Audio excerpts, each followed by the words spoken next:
care what everybody else thinks. I can tell you what this team thinks. We expect to win every week. The same story.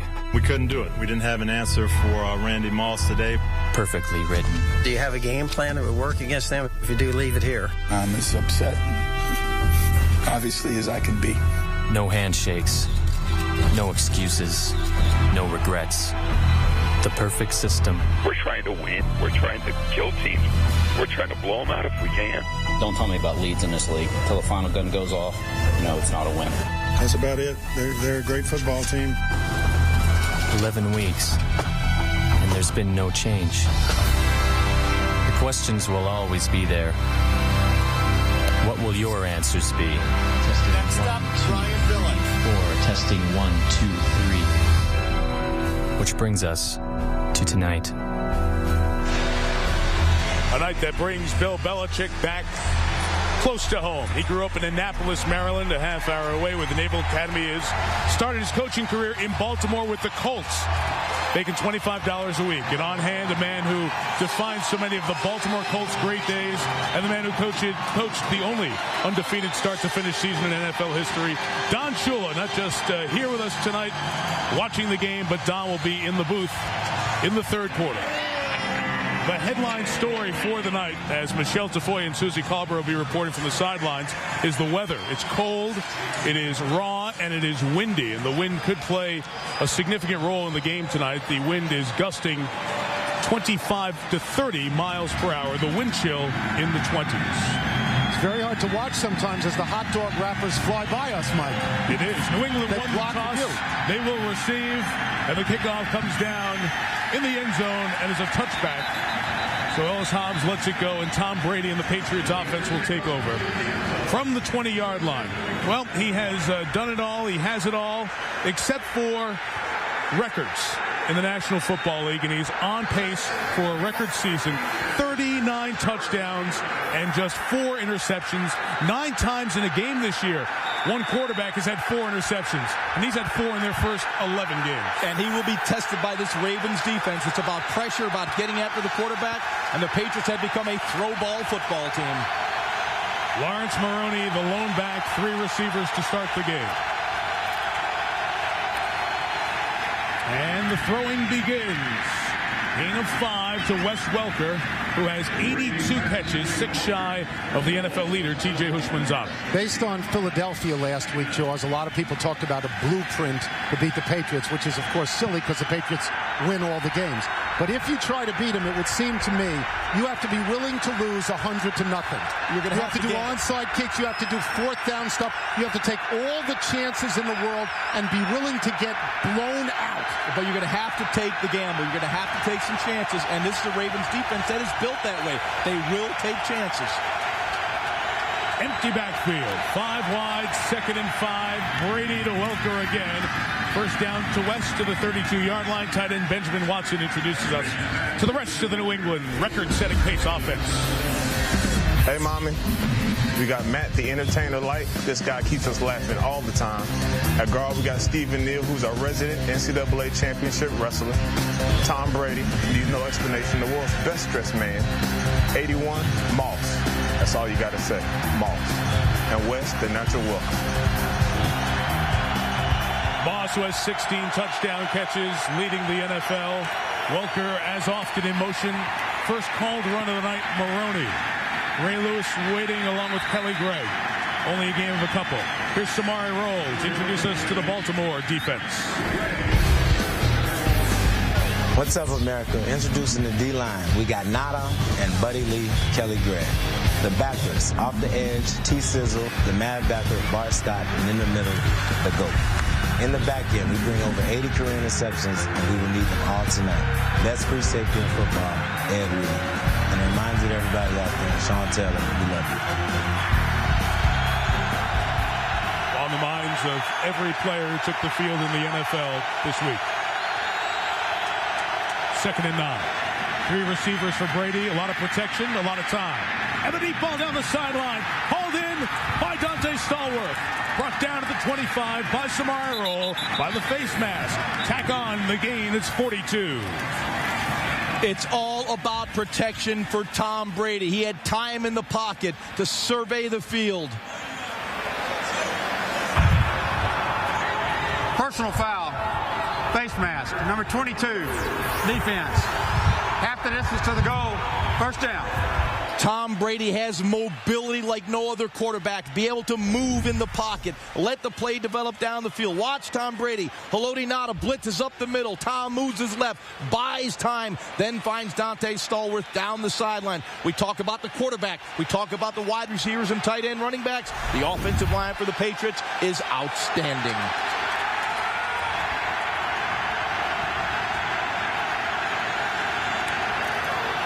From the 12, Maroney. Circling inside the 10 and brought down at about the 8 with a marker down in the secondary. Corey Ivy made the tackle. 12 men. Defense. 5-yard penalty. It's still first down. That's how you really risk everything.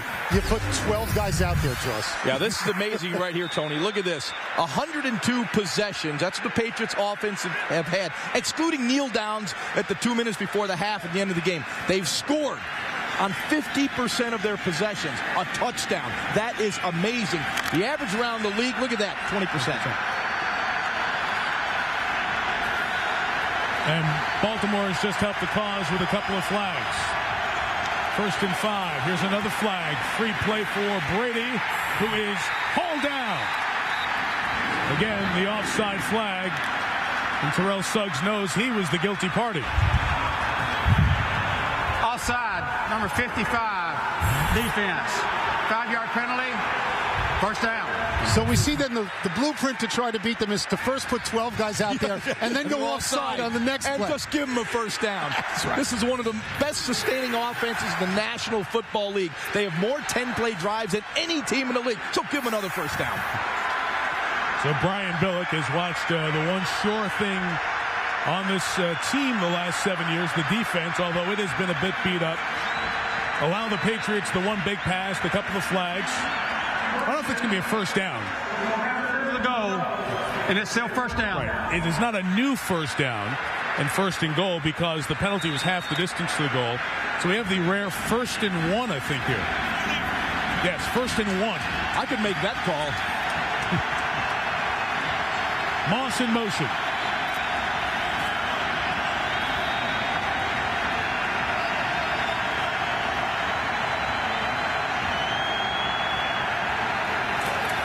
And Brady runs Maroney for the first down inside the 2. Terrell Suggs came around and made the play. But it now will be 1st and goal for New England.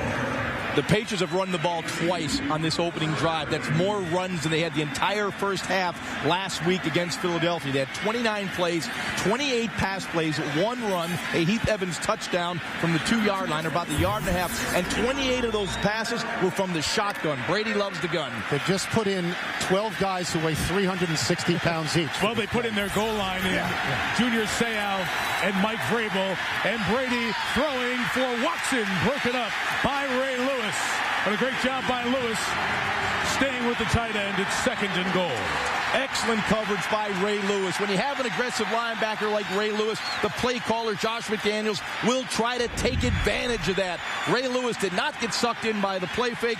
He went back to the back of the end zone and stripped the ball away from Benjamin Watson. Terrific play by Ray Lewis. The run with Heath Evans. He is stopped by the combination of Bart Scott and Ngata. 3rd and goal coming up. One thing the Ravens do well, teams get down inside the 20. Their red zone defense has been solid this year. They've seen a lot of field goals scored against them, but in terms of touchdowns, 2nd in the NFL. That is outstanding defense, and it would be a win for them mentally if they can hold the Patriots to a field goal here. 3rd and goal at the 3. Timeout taken by the Ravens. So a 3rd and goal for Brady and the Pats on their opening drive of Monday Night Football.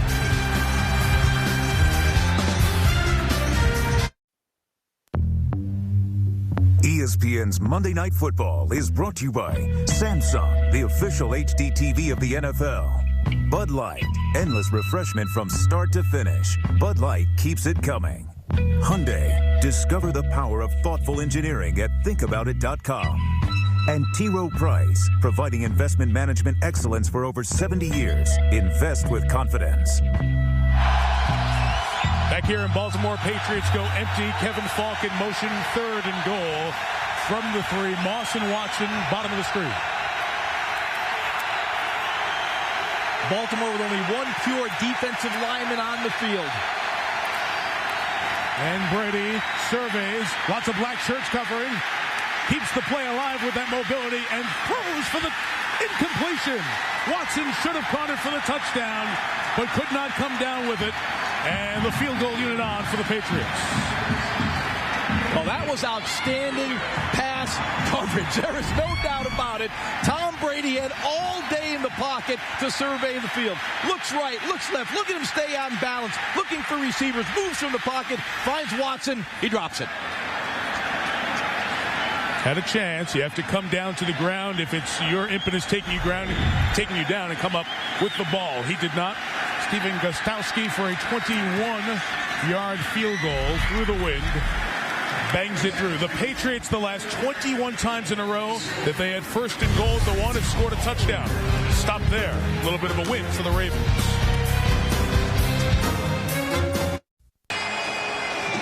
So New England keeps it for the first 4:35 of the opening quarter. Good defense in the end zone, keeping Brady away from a 40th touchdown pass. And it's 3-0 New England as Baltimore will get it for the first time tonight. Doesn't that speak to who New England is? That they score 3 points and it feels like a win for Baltimore. Yeah, oh, absolutely. Yeah. Yamon Figures is the deep man for the Ravens. He's a rookie who has put the ball on the ground a couple of times, has shown some explosiveness in the return game in a punt, took a punt back for a touchdown, and a good kickoff return average. Gostkowski will have the ball held for him by Rodney Harrison, and into the wind, Yamon Figures takes it from the 20. Billy Washington had the edge and pushes Figures out at the 29-yard line. Earlier today, if you did not hear the news, Steve McNair was placed on injured reserve. He's out for the rest of the season with his shoulder injury. He will have surgery on that injured shoulder. So McNair, who helped lead this team to 13 wins last year, is done for the year. That means the job is now in the hands of Kyle Bowler, the 19th overall pick in the draft 5 years ago. He started his very first game as a rookie with the Ravens. Has been a couple of years a full-time starter, in and out of the lineup since then. His record as a starter, 20-19. 2-3 this year in 2007. They need to run it tonight. Willis McGahee starts it. Gain of 9 to the 38-yard line. Ron, Baltimore has struggled, to say the least, on offense. How do they try to stay in the game tonight on this side? Mike, you said it a moment ago. They've got to stay with the power running game. I'm not talking about those misdirection counter trays. They got to get a body and a body and win the physical battle up front. I think they will stay with that plan as long as the game is close. That is not static on your screen, but snow flurries. Whoa! No. As LeRon McClain leads the way for McGahee for a first down. Bumped down by Mike Vrabel to the 46-yard line. And remember, New England plays tonight without Roosevelt Colvin, who's out for the rest of the season. It's way too early to say what I'm going to say. Uh-oh. But I'm telling you what sports writers all over this press box are thinking. They're thinking, wow, maybe this is the night. They held him out of the end zone, just gave up 3. They had 2 nice runs in a row, and they're thinking to themselves, that would be history if I was here to cover that game if Baltimore won. Trying to go on the quick count from the 45, and the whistles come down. A false start on the Ravens. False start, number 88, offense. 5-yard penalty, still first down. After their 4th penalty, center Mike Flynn introduces us to the Raven offense. Let's start off with my buddies, the offensive line. At left tackle, the living legend, Jonathan Ogden. At right tackle, the pride of Anamosa, Iowa, Marshall Bianda. At running back, from the U, Willis McGahee. And our quarterback, the California kid, Kyle Bowler. And last but not least, the oldest receiver in the league and still getting the job done, Derek Mason. McGahee carries for about 3 yards. Richard Seymour in on the tackle. That was a bit of a harsh joke. Derek Mason in his 11th year. He's not the oldest receiver in the league. That belongs to Keenan McCardell. Troy Brown would have been the oldest receiver in the game, just activated by the Patriots, but he's inactive. for this evening. He will be eligible to play the rest of the year. The big missing part, as the ball blew off the line of scrimmage there for a second, big missing part of this Ravens offense, Todd Heap. Pro Bowler, 75, 73 catches the last couple of years. Missing a game for the 6th time in the last 8 with a very painful hamstring that has been termed a thigh injury. Boy, they miss the tight ends in this offense. Woolfolk, flush bowler, who dumps it down to McGahee. Contacted by Brewski, tackled by Rodney Harrison. And before 3rd down and about 10 is the New England defense with Vince Woolfolk. Up front, 94, the Hellraiser. Number 93, the Man-Eater. In the back with the linebackers, number 50, I can do anything. 54, Brew. 55, Mr. Untouchable. Number 96, AD Showtime. Back in the back, 27, Hollywood. 36, The Quiet Storm. 37, The Hitman. And, of course, number 22, Buddha Man Samuel. He's going to be a rich man at the end of the year. Bowler is pressured. He throws. It is incomplete. The coverage by Ellis Hobbs. The pressure by Richard Seymour. It'll be 4th down, and Baltimore will punt. Is it possible, Mike, that Woolfolk doesn't know any of their names? Is it possible that everyone could have a nickname like that? No, they do, but he knows their names. Oh, okay. What'd you think, Jaws? You think he knew all the names? I believe he did. By the way, we saw Kyle Buller come off the field. He looked a little bit woozy coming off the field. I think he took a shot right there. Took a shot in the mouth. You got it, bud. Sam Cook's going to kick it away. Wes Welker is back deep to receive for New England. Cook trying to kick it toward the sideline. They'll just bounce and come down on the roll. New England has 83 yards to traverse. At least that punt didn't plug like last week. Let's see if the Ravens defense can do it again on the next drive.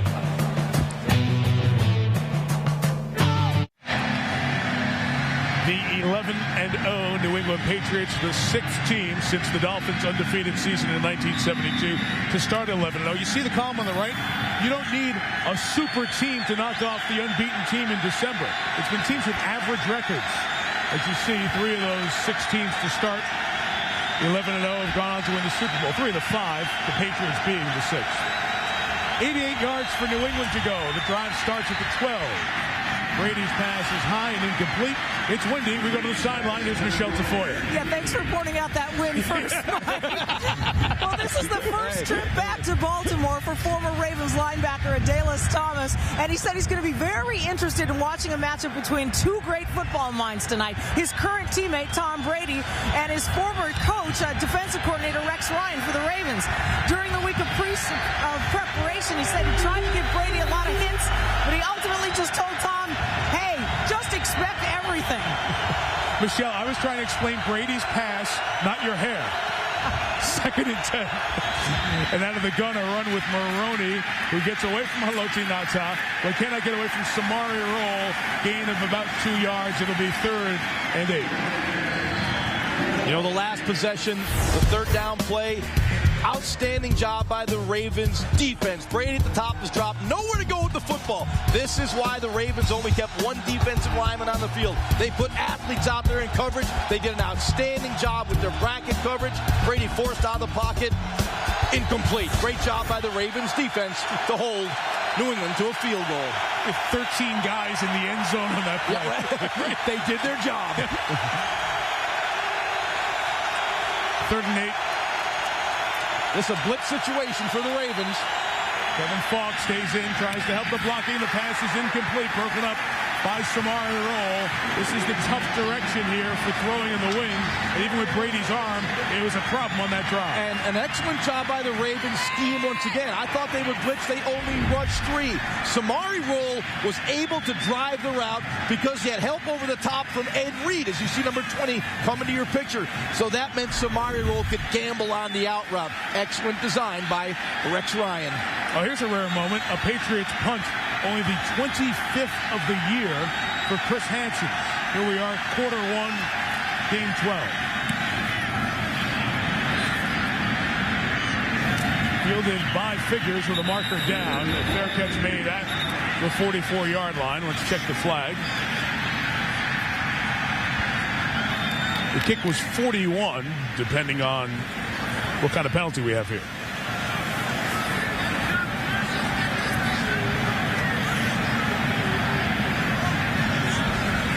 Saw Samari roll in on a couple of those plays. Samari roll, Chris McAllister, both starting at corner tonight. During the kick, personal foul, number 29, the receiving team hitting a player out of bounds. That's a 15-yard penalty from the end of the kick. It'll be first down. Timeout. It's Derek Martin's flag. It is the 5th flag on Brian Billick's team in the first 9 minutes of the game. Can't beat the unbeatable with mistakes like that.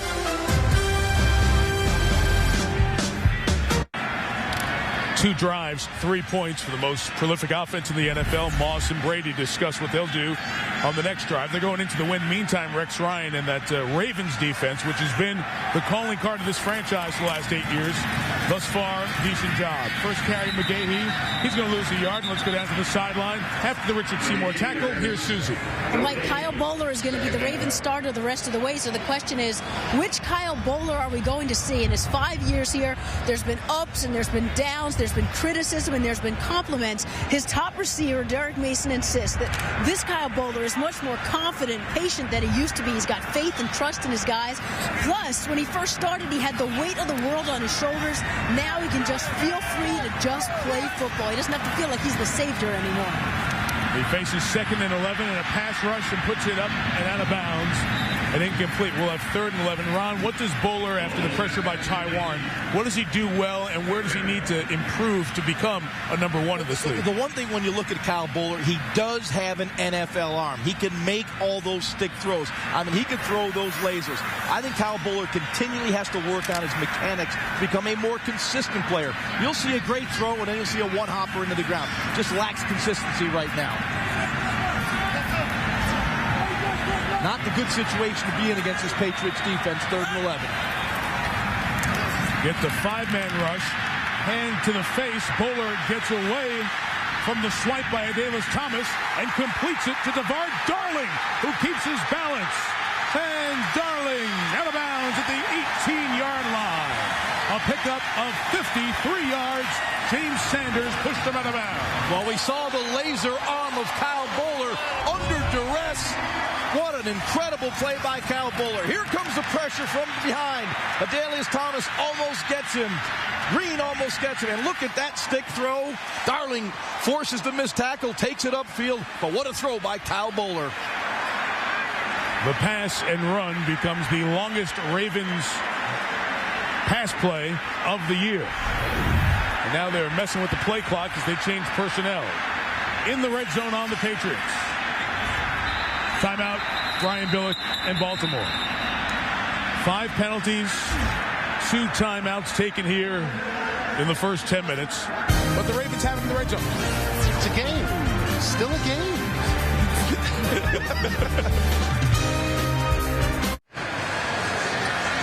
53-year-old Brian Billick, who is the offensive coordinator for the team that scored the most points in the NFL's history. The 98 Minnesota Vikings then came here, inherited a defensive-based team, rode them to Super Bowl 35. The offense has struggled throughout the last few years. McGahee on the run for 3 to the 15, and Vince Wilfork, the first-rounder from 2004, made the tackle. Kyle Bowler must keep this offense on schedule. The last drive was stopped by the 1st and 10, 5-yard penalty, 1st and 15. Hard to overcome that against the Patriots defense.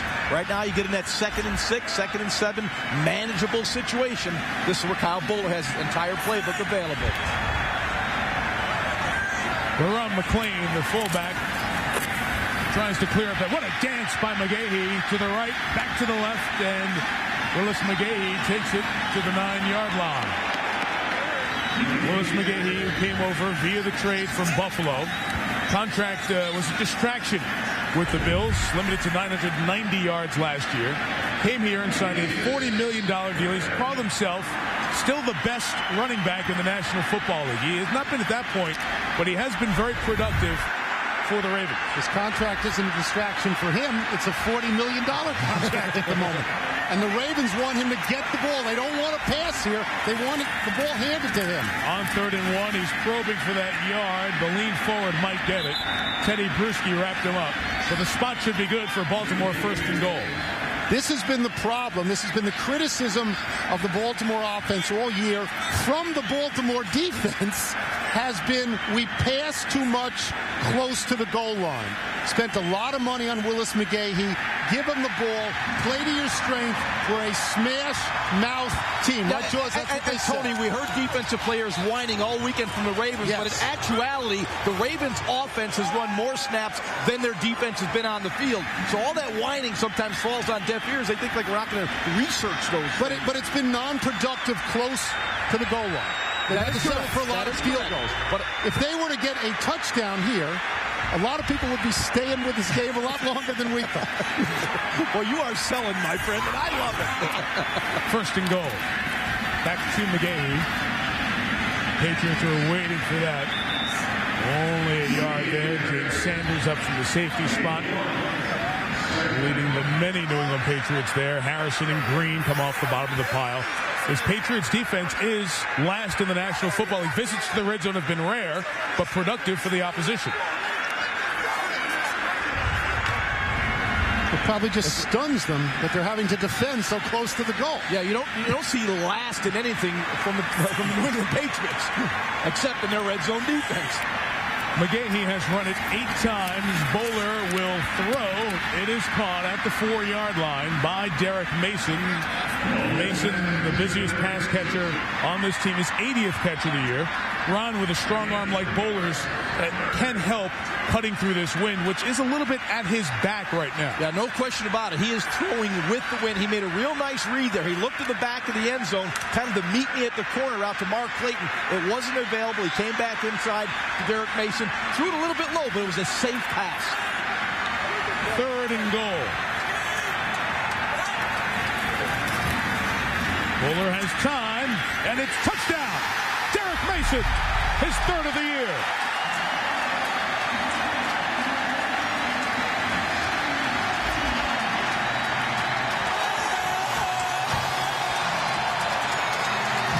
Leads to the question on everybody's lips in this stadium and watching at home, is tonight the night? Tonight the night. It is tonight the night, because everybody sort of feels it might happen. They may not have felt it would happen here, but the Baltimore Ravens are the only other team playing, so they got a shot.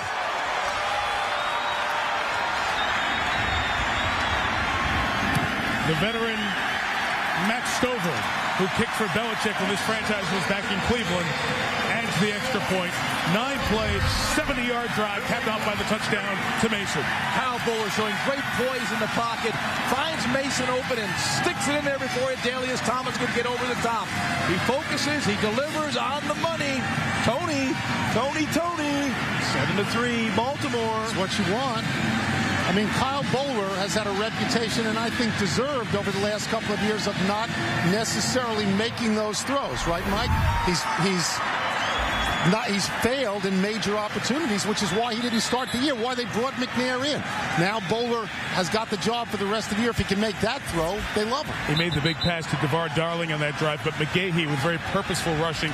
I mentioned 5 players had Miami ties on this day that Sean Taylor was buried, the former Washington Redskins safety. You heard those players before the game. They're playing with a unique purpose here tonight. You could see it in the passionate running of McGahee, the emotion of Ray Lewis pre-kick, the moment of silence with tears in his eyes.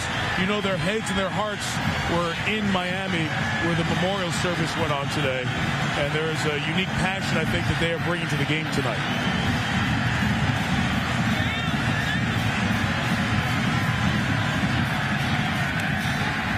Stover kicks.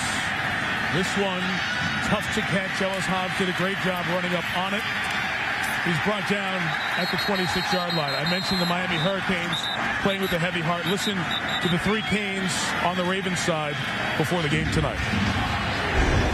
Son, it's the only thing we playing for tonight. Do you understand that? Not a game.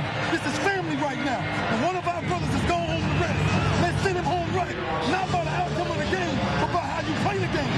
Let's give everything we got for 21 tonight. Give everything we got for that man tonight, man. Because he our family, y'all hear me? We can't let this. I mentioned Ray is like the godfather of that Miami fraternity. Reed and McGahee were teammates on Miami's national championship team in 2001. with the late Sean Taylor. The empty formation of the Patriots. If this is a formation Rex Ryan loves to attack. No one in the backfield to pick up the blitz if someone comes clean. And they do pressure. And it's Corey Ivy off the slot. Ivy the sack, loss of 7. They overloaded Jaws to the right side of the New England offense, and there weren't enough bodies to pick up Ivy coming in. Well, from a philosophical approach, Rex Ryan believes if you're going to put a quarterback in the backfield without a back, we're going to make him get rid of the football quickly by blitzing. He'll get rid of the football, maybe get a 5-yard gain, but are you willing to let your quarterback take hit after hit after hit to gain 5 yards? I think the Patriots will change up and keep their back. On the other side, if you're Rex Ryan, are you willing to get beat deep if he has a split second long enough? That's a risk reward, but so far it's working for the Ravens. Back into the quarter, Maroney running to the left. Going to get back toward the initial line of scrimmage. We'll have 3rd and 11. I think throwing the ball in the air deep going this way is tough because of the wind. One thing the wind does here tonight, it helps the defense because that 50-yard in the air throw may be tough. So now you have a shorter field to defend, and it may help Baltimore's plan here tonight. No question about it, Mike. They can sit in those routes. It'll be the end of the quarter, and when you are a big underdog at home on a Monday night, you want something to believe in. The first quarter gave them reason to believe. Through 1 in Maryland, the undefeated Patriots trail on Monday Night Football.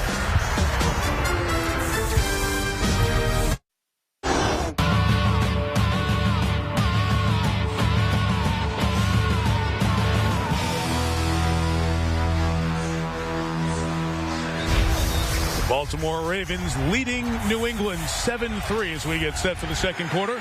On Monday Night Football, Michelle Tafoya, Susie Culver on the sideline, Ron Jaworski, Tony Kornheiser, and Mike Tirico up here in the booth.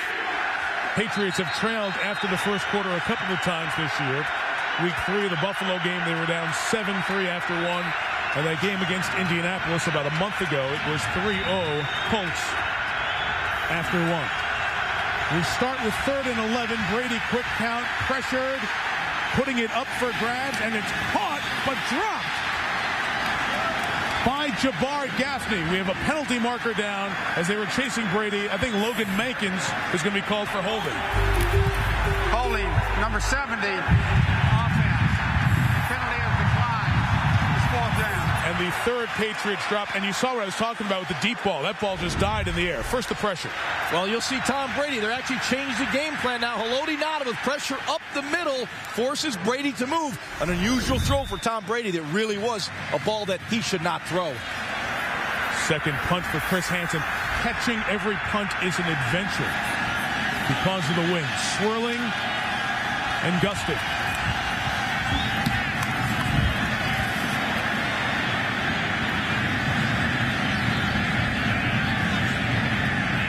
Kick will be just about 40 yards and good field position for the Ravens at the 33. What's going on here tonight? We opened the show talking about pressure. Watch, no one on the left side blocks. The Ravens overload with 5. No one in the backfield. Corey Ivy unblocked at Tom Brady.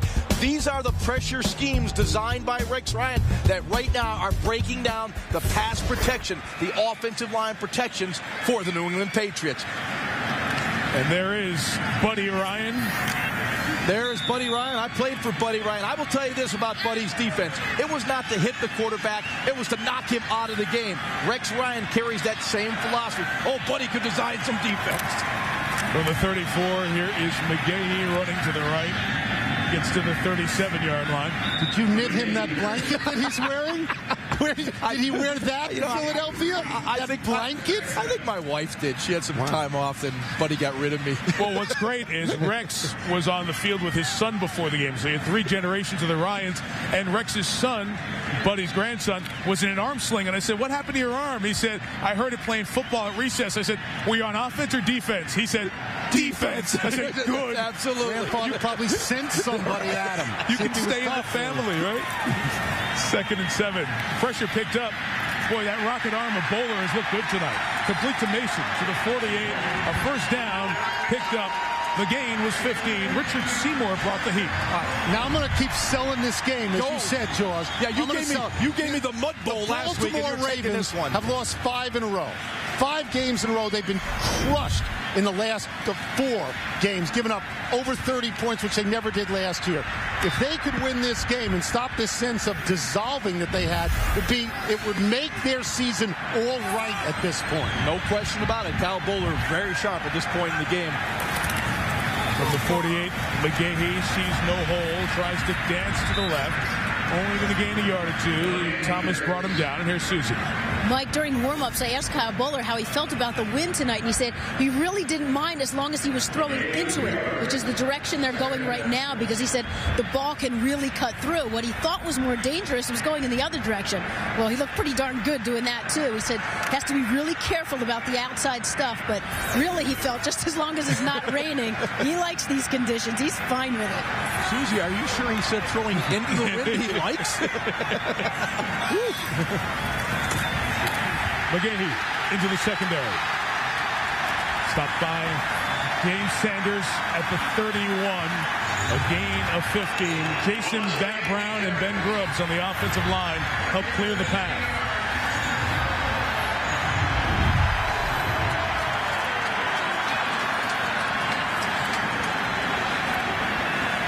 McGahee says he's still the best back in the league. Is that right? Did we hear that? He looked good right there. Okay. Looked good right there. If he does that a few more times, he'll get some votes if they hold an election. Nice job with design of the play by Rick Neuheisel. Ran that fake motion around the back, held the backside defensive end. McGahee running to the right this time for a yard, and Ty Warren makes the tackle. We visited with Vince Wilfork last night, and he spoke of Willis McGahee and their common thread, their University of Miami days, and knowing that Willis McGahee can still bring it as well as any running back in the NFL. Vince Wilfork, I'll tell you, what a class act. What a gentleman. I was very, very impressed with our sit-down meeting with him yesterday, and he once again is playing at the Pro Bowl level. 2nd and 9. Musa Smith is the back. Fuller looking to throw the out. Incomplete. It was open for Mason. That wind makes it so tough to drop one of those balls into that spot. And I'll bet if he was throwing with the wind, it probably would have been a better throw. That thing like hit a wall at about 25 yards down the field. What's interesting about Boller, of course, is that he really got rocked here. I mean, he didn't do well. He was a first-round pick. By his own admission, he was put into games much too early. He wasn't ready. A lot of people thought he would leave this team. He signed a 1-year extension this year. It wasn't that big a deal because people thought he might leave. Now he finds himself in a position to pull off something great. It's 3rd and 9. They need about 5 yards for field goal range, and Musa Smith will try to run it. Only gains a couple of yards, and Billick has a decision here. The ball's sitting at about the 27-yard line. It is right at the edge because of the wind of Matt Stover's field goal range. And Billick's going to go for it here on 4th down. Yeah, it's interesting. I was down on the field about an hour and a half ago with Matt Stover right at this area of the field, and he was knocking him through from about 45 yards. So I'm a little bit surprised that they're going to go for it here. I think this is in his range, even though it's into the wind. He was hitting them solid. It is right at the edge with the wind. Of course, it may have picked up a little bit since about an hour and a half ago as well. 4th and 6. Boller throwing. Caught. Mason first down. What a throw. What a throw under pressure. The one thing you're seeing about Kyle Boller tonight is the willingness to hang in the pocket, look down the gun barrel and take a hit, deliver the football. This is an outstanding throw right here.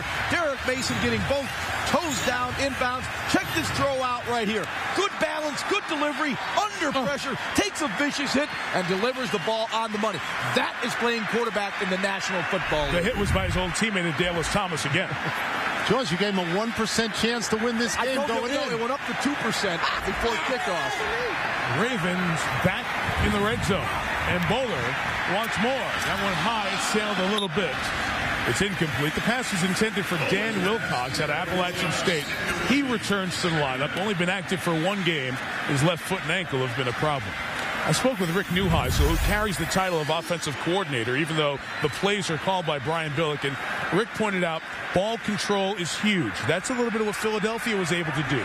Limit the possessions for the Patriots, and thus far, that's exactly what's happened for the Ravens.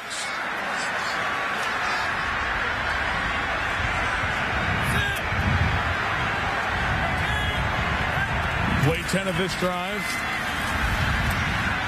The run of 2 for McGahee, tackled by his former Canes teammate Vince Wilfork. And a third down coming up. Mike, in preparation for this game, one of the most amazing stats I found was the New England Patriots have had only 111 offensive possessions this season. That's the fewest in the National Football League, yet they're scoring over 40 points a game. But the best chance to win is to keep that guy we just saw a moment ago, Tom Brady, keep him on the sideline. And that includes those kneel-down possessions you talked about before. And there were 9 of those, actually only 102 where they tried to score. Third down, in field goal range. Don't want to turn it over if you're Baltimore. Bowler caught for the tight end Wilcox, who shed the tackle of Ellis Hobbs momentarily. He's down at the 11. Hobbs is slow to get up. And now we'll have a field goal attempt of about 28 yards for Stover, as Hobbs may need to be helped off the field. Yes, he will be. Have they gone this deep into a game, the Patriots, with only 3 points? They've been averaging 40 points a game. They've got 3 right now. They're behind. They may be down 10-3 at this point.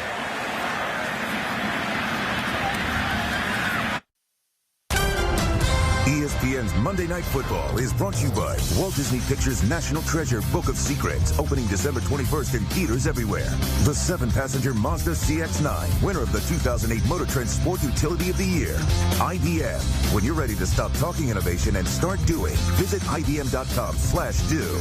And Verizon Wireless. Text MVP to 3400 for ESPN MVP, only from Verizon Wireless. Here in Baltimore, 9 minutes left in the second. We'll have a field goal attempt coming from Matt Stover. Ellis Hobbs coming off the field under his own power. 29-yard attempt for Stover, who turns 40 in January. Ooh, just inside the would-be block, and the twisting wind able to bend it in for the man who kicked for Belichick in Cleveland for 5 years, then moved with the franchise here to Baltimore. The Ravens lead the Patriots by 7. What did you say? They both won Super Bowls. One made his name on the defensive side of the ball. 5 Super Bowls for Bill Belichick as an assistant and a head coach. Brian Billick winning the Super Bowl with the Ravens. And his offense right now has some answers for the Patriots, as Tom Brady's team has gone 3 and out the last 2 drives and trailed 10-3. Stover kicks Welker to receive. Welker standing on the 15. So a line drive kick to keep it down under the wind is fielded by Heath Evans. And the running back brings it to the 39-yard line. One thing that has been a template for trying to get to the Patriots is get to Tom Brady. And the first couple of drives, he's been brought to the turf in Baltimore.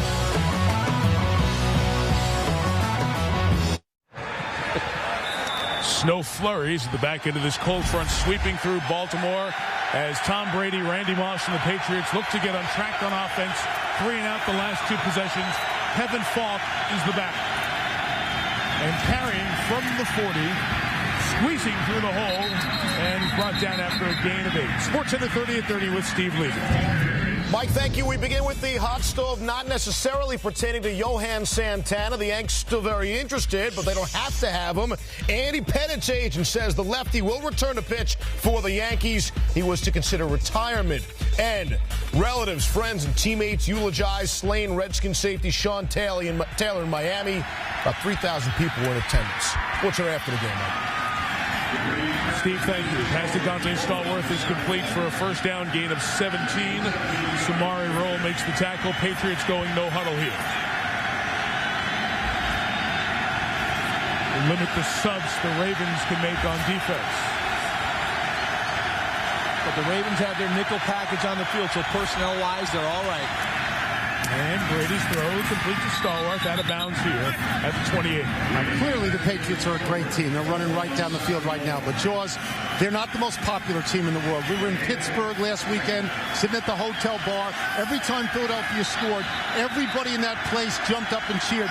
People want to see them beaten. Yeah, not everybody, but people love a great upset, and here's one in the making, perhaps. second and a couple, and here's the run with Falk for the first down, squeezing through there to the 21-yard line. Don't you find it interesting? People always wonder who runs the Patriots offense and how much power does the play caller Josh McDaniels have. There's Belichick over on the sideline with the Patriots defense. He's not even watching what's going on here in this series. Josh McDaniels has done a terrific job with the design and execution of this Patriots offense. They're finding their rhythm now. They're mixing up the run with the pass, getting a little balance on the O side.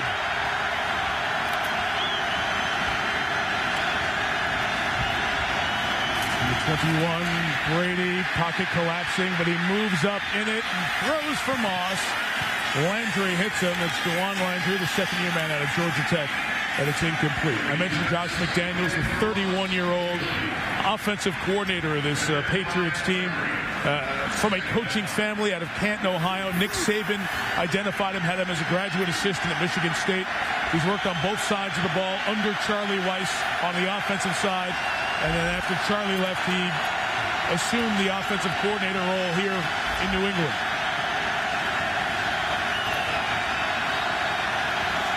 See a little sugar from the Ravens defensive linebackers coming in and out.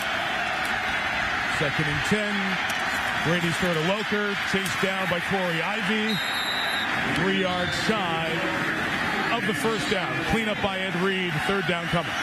You know, Mike, back to Josh McDaniels. I've been very impressed the number of times we've met with him talking the game of football. Yes, he's a young guy, but somewhere down the road, people are going to take a chance on a young guy with a great future. Josh McDaniels will be, I will say this now, will be a head coach in the National Football League someday. He's that impressive for a guy 31 years old. He looks like my paper boy. Big down here. They only bring 3. 8 covering for Moss. But he held it in time. I think he was juggling. Yes, out of bounds. Incomplete. Marker down. Back near the secondary on the opposite side of the throw.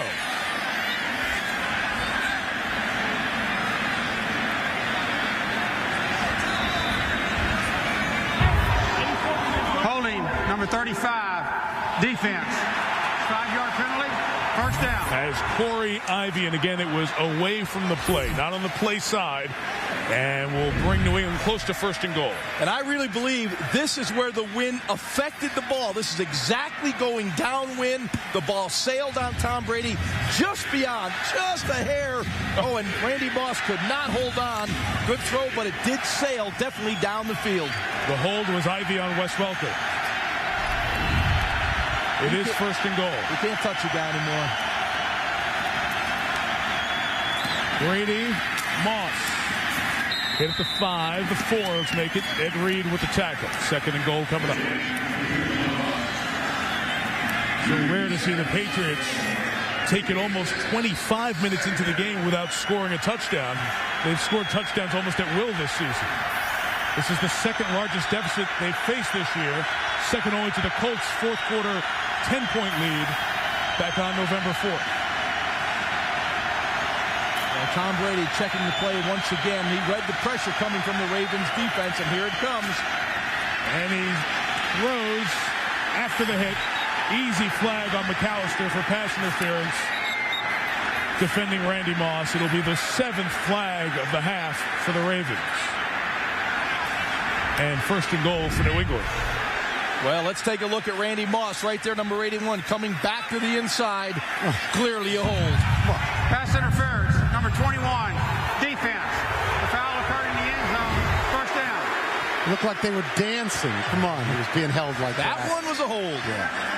But I will say this, Tom Brady took another hit from Corey Ivy on the blitz. Tom has been getting hit tonight. Mike Vrabel, Junior Seau in the game as usual down at the goal line. Remember Vrabel, 10 catches in his career, 10 touchdowns, 2 of them in the Super Bowl. Brady throwing for Vrabel, an incomplete. Ed Reed had the coverage, and Brady wanted a flag, didn't get it.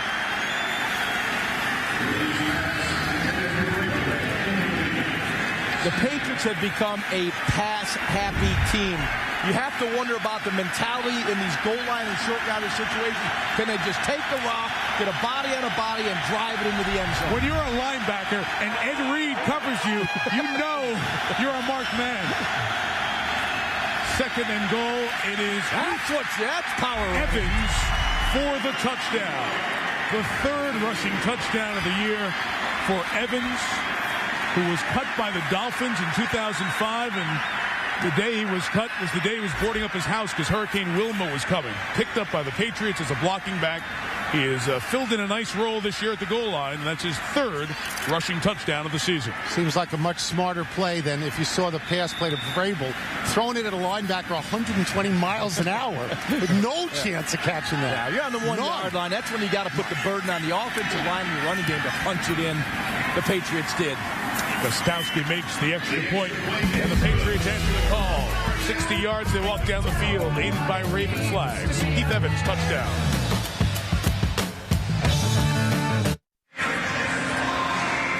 All tied at 10 on this blustery night in Baltimore, where passing has been difficult, but New England came out with the no huddle, up the tempo, and goes 9 plays and 60 yards. They'd only been held to 48 yards on that prior couple of possessions because of penalties, brought back a little bit, but a nice drive there, capped off by the Heath Evans touchdown. And now Gostowski kicks with the wind mostly at his back.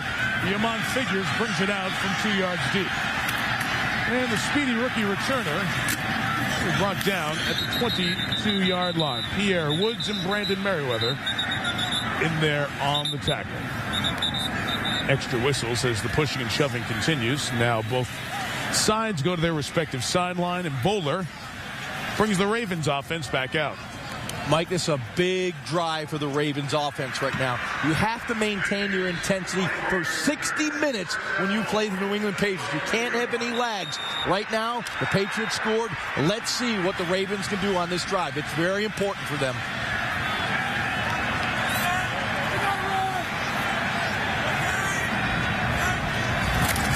Bowler takes over from the 22. Did a nice job by the offensive line as Willis McGahee runs for 5 to the 27. Teddy Bruschi of this Patriots team made the tackle.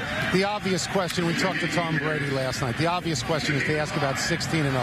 And he always says, we don't think about it, we don't talk about it, it's not the goal. I probably asked the question 9 different ways in 15 minutes, and finally he looks at me and sort of patiently says, we won 21 straight games at one point. We won 3 Super Bowls. We've had the last 2-minute drives to win 2 of them. We're 11-0 now. What's the big deal? It was great.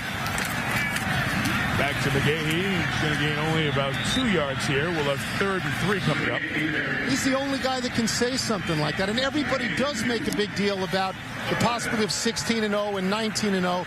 But this is a team that has qualified as a dynasty already, and they've had winning streaks. Yeah, and after Tom said that, we all kind of looked at each other and went, wow, he's really accomplished a lot. You know, we're talking about, yeah, they're 11-0. The guy has just been a phenomenal quarterback. You know, 2 late drives to win Super Bowls. Like 11-0 is, don't you get it? 11-0 is nothing. It's nothing. 21 straight already. Musa Smith in at running back, 3rd and 3. Mason, the short motion man. Bowler looking that way, and it is caught by Mason, who was down, incomplete. Incomplete from the far side. All the officials on the near side by the catch said yes. The head linesman came across and said no. Here's a peek at it. Now, he came from all the way across the field. Let's take a look at it. Definitely on the field.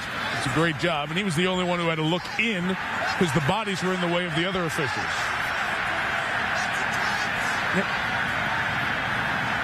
That ball's laying on the ground as Mason has his hand on the tip of the ball.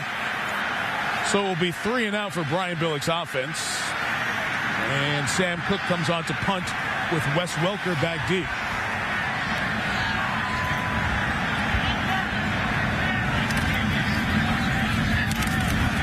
Kind of chopped his steps there. Welker almost had that catch up on him quickly. A 40-yard kick. Nice job by Dan Wilcox, the backup tight end. Out there in coverage, makes the stop. And the Patriots will take over. It's their own 32. The kick was 39. The return was 1.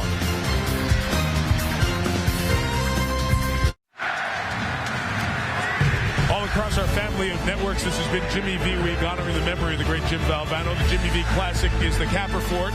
Kansas State, Notre Dame. Michael Beasley's a great freshman for KSU.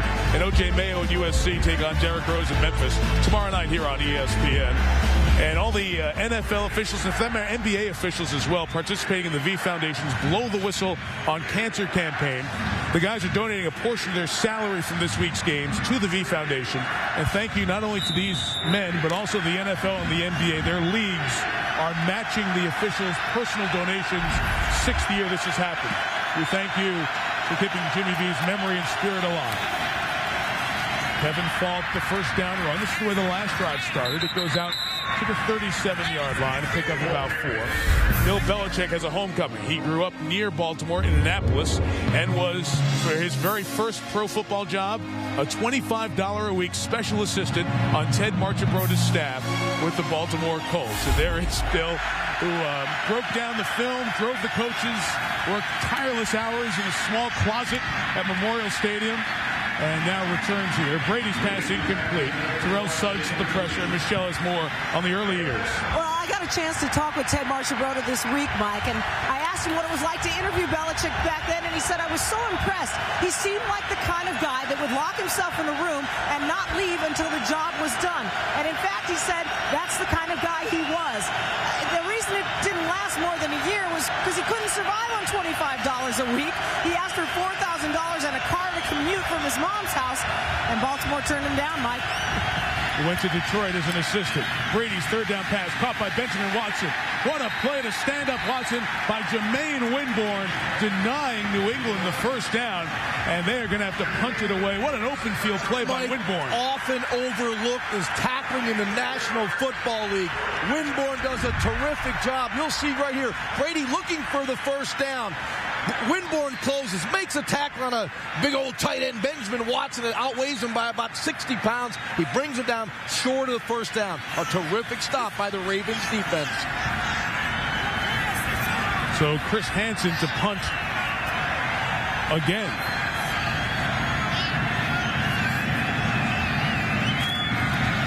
Snap drifted back, slowed the timing of it. He gets it away, figures should let it go. He picked it up on the bounce of the 10. Can he escape? Got one block, but not another, and he gets back most of the punt yards at the 12-yard line. Hansen at some point is going to... And Bowler has been outstanding under pressure. That's the key. The pocket is collapsing. You see him hang in there, bodies flying around him, taking hits, escaping the rush, making plays. Look at this pressure right here. Hangs in the pocket, gets drilled by Adalys Thomas. That's playing quarterback in the National Football League. You're going to take hits. You've got to deliver the football accurately. And Bowler's been pretty good so far tonight. There are his numbers. Now with 2:14 left, we'll see what he and the Ravens can do out of the gun with pressure coming off the edge. It's a Musa Smith run. And the former Georgia Bulldog takes it just shy of the 20. Will take us to the 2-minute warning. I didn't mean to step on Jaws. Oh, my toes. I was saying that the punter, with 3 punts at this point, that's more work than he's had all year. He might have to sue for workman's comp at the end of this game.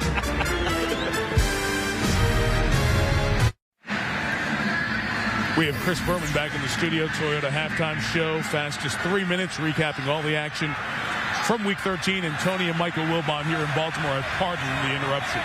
After the Musa Smith run before the 2-minute warning, it is 2nd and 2. Ravens down to 1 timeout in this 10-10 game. Right back to a gun run with Smith. Trying to put his shoulder down, but Ty Warren was waiting there, along with Junior Seau and Teddy Bruschi. A 3rd down coming up. New England sitting on their full complement of timeouts. Will wait till after 3rd down to take it. Not aid the Ravens if they get a drive going. Yeah, big down for the Ravens here. 3rd down and 2. You do not want to give the Patriots the ball back with their 3 timeouts remaining and about a minute. This offense is far too explosive.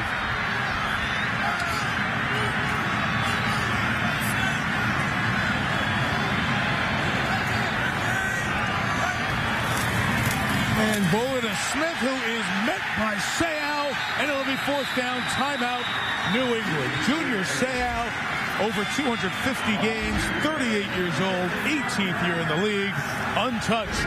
It comes up with the eraser. Well, Junior Seau, great anticipation and understanding of the play design.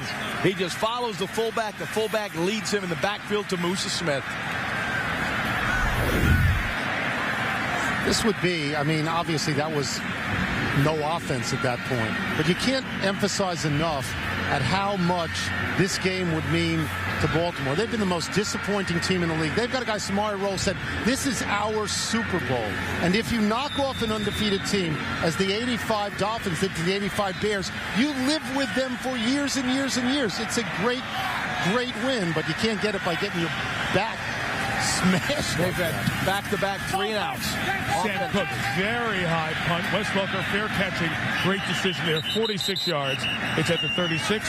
Tony will see on PTI at the halftime. Yeah, I'm going to go prep Wilbon, tell him to watch the game. And in the third quarter, Don Shula will join us, the coach of the 17-0 72 Dolphins and the coach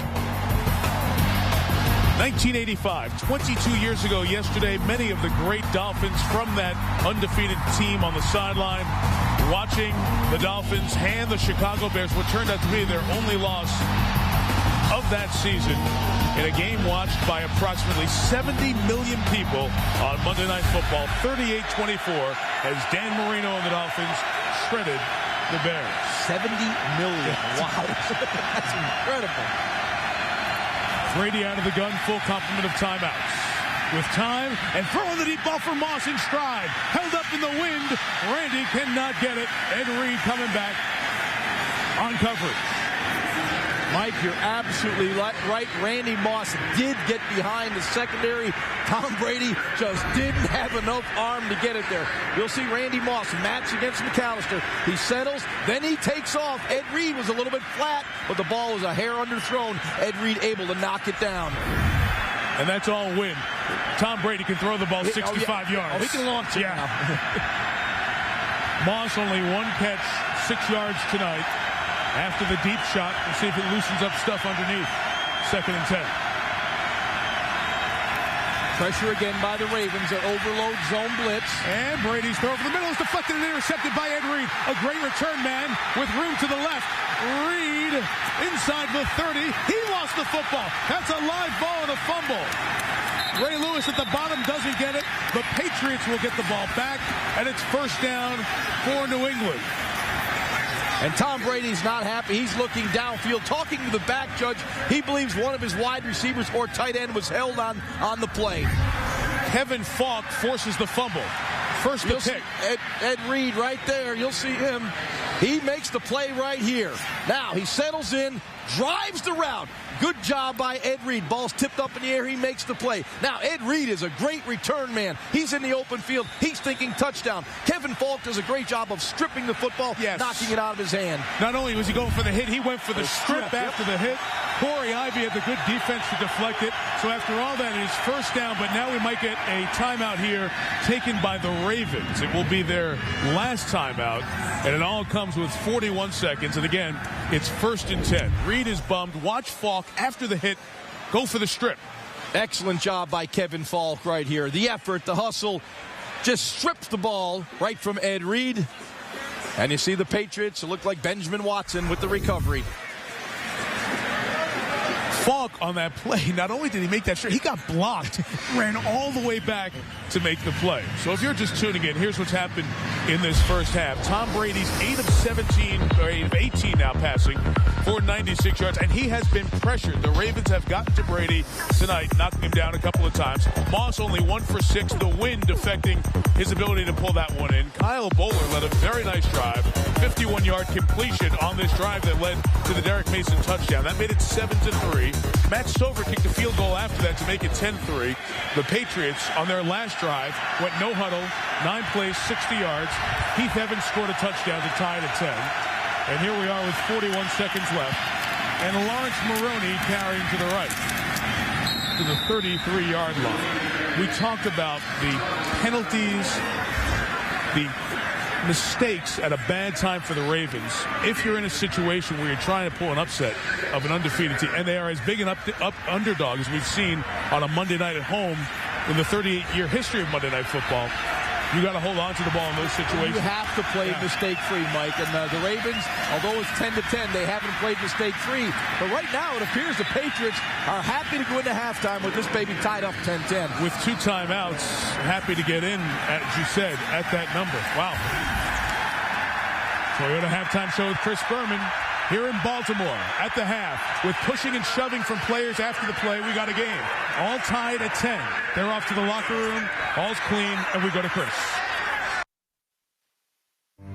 Perfect was very important and very significant to us because, when it was accomplished, we were the only team that had ever done it.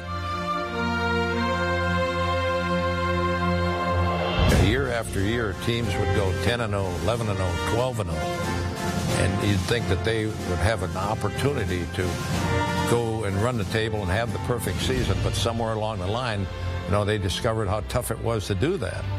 New England this year is a team that looks like they really are capable of running the table. They're outstanding in every phase of the game. So I think that this team really has a shot to go the entire way. And if they do, that's going to be 19-0. And, 19-0 is better than 17-0. And we're going to be the first to congratulate them if they do it. Interesting comments from the Hall of Fame coach, Don Shula. Most wins all time. He will join us in the booth here in the third quarter of a game that has taken on more drama and intrigue, perhaps, than most people thought. All tied at 10. Tom Brady, Teddy Bruschi, and the undefeated Patriots against the 4-7 losers of 5 consecutive games, Baltimore Ravens. That was very statesmanlike from Don Shula. I would ask him when he got in the booth. That's nonsense, right? You want him to lose, don't you? You want him to lose? Of course you want him to lose. Well, we'll let him answer that. Ravens will get the ball to start the third. Steven Gostkowski with the kickoff. Again, the wind is toughest in this direction. Yaman Figures chased it down at the 10, hemmed in and brought down at the 27. Let's check what's going on at halftime. Susie Colbert. Well, Mike, Brian Billick was visibly frustrated a couple times during the first half. And when I asked him about that at halftime, he really did snap. And he said, my team is 4-7. We're holding our own against the best team in the NFL. You think I'm frustrated? Well, Coach, actually, yeah, a couple times. And then he admitted that, yeah, there were some missed opportunities and penalties. But the key here is he told us his plan was to pound the ball for 60 minutes. Even though they were quite balanced, he says we're going to keep on running it. And, of course, the wind is going to dictate a lot. Sue's 19 runs, a dozen passes in that first half. The second half begins with a Willis McGahee run. Looking shifty and quick from his old days. And with power, carrying Patriots past the first down marker at the 38-yard line. So here are the numbers from the first half. And these numbers look like the first 2 drives for the Patriots on a week-in, week-out basis. Limited to 125 yards. Each team has turned it over. No third down conversions. Yeah, that's the key right there. 0 for 4 on third down conversions. That means the Patriots are not staying on the field, and that's a positive for the Ravens. Those explosive players are sitting on the bench. It's like shock to the system. The Ravens outgained the Patriots in a half.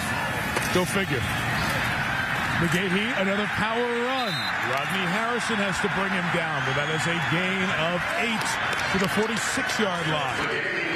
What we're seeing from Willis McGahee is very patient runner. You'll see him right here. Outstanding block by LaRon McClain inside. But the vision of McGahee, now a 4-yard gain in a game like this is very important. And I like this, the short, choppy steps. This is patience to the hole, and then he accelerates through the hole. That's what the great running backs do. And he is now finishing. When the pads are down, you're going forward. That's another yard or 2 on every carry. Keeps the offense on schedule. We replaced Jamal Lewis here in Baltimore. Lewis moved to Cleveland. Much more of a pounding back, but McGahee showing that he still has that power to do it. He's picked up another first down here at the 48-yard line and comes out of the pile limping a bit. I'm going to keep selling, Jaws. You'd want me to do that to sell the game. Keep selling? You look at the Ravens, 13-3 last year, 4-7 this year, losing 5 in a row. Every indicator is down. Their offense is down. Their defense is way down. Their sacks are way down. They're having a terrible year, and they're hanging in, depleted as they are through injuries, with maybe the best team ever, which is what we said 2 hours ago. It's a pretty good night so far for them. So far, so good. I would agree with you, Tony. Musa Smith replaces McGahee. Bowler, a first down throw, turns into a run, gets past the line of scrimmage. Richard Seymour chases him down at the 48-yard line, pickup of about 4 yards on the play. It was one of the first opportunities where the Ravens were taking a shot down the field. It wasn't there. Bowler was very judicious with the football, didn't force it, gained 4 yards, keep the offense on schedule again. quarterback numbers here for tonight, and the throwing numbers come with an asterisk. If you're just tuning in, you saw the score tied, you switched over to the game. It is very windy. Winds sustained over 20 miles an hour. Throwing has been difficult. It's a swirling wind, so throwing in all directions has been a problem. But not running, not from McGahee. First down inside the 40-yard line. And that's all true. But what are the odds that you would look at the numbers for Bowler and Brady and they'd be the same? Right? That's just, that wouldn't happen all year.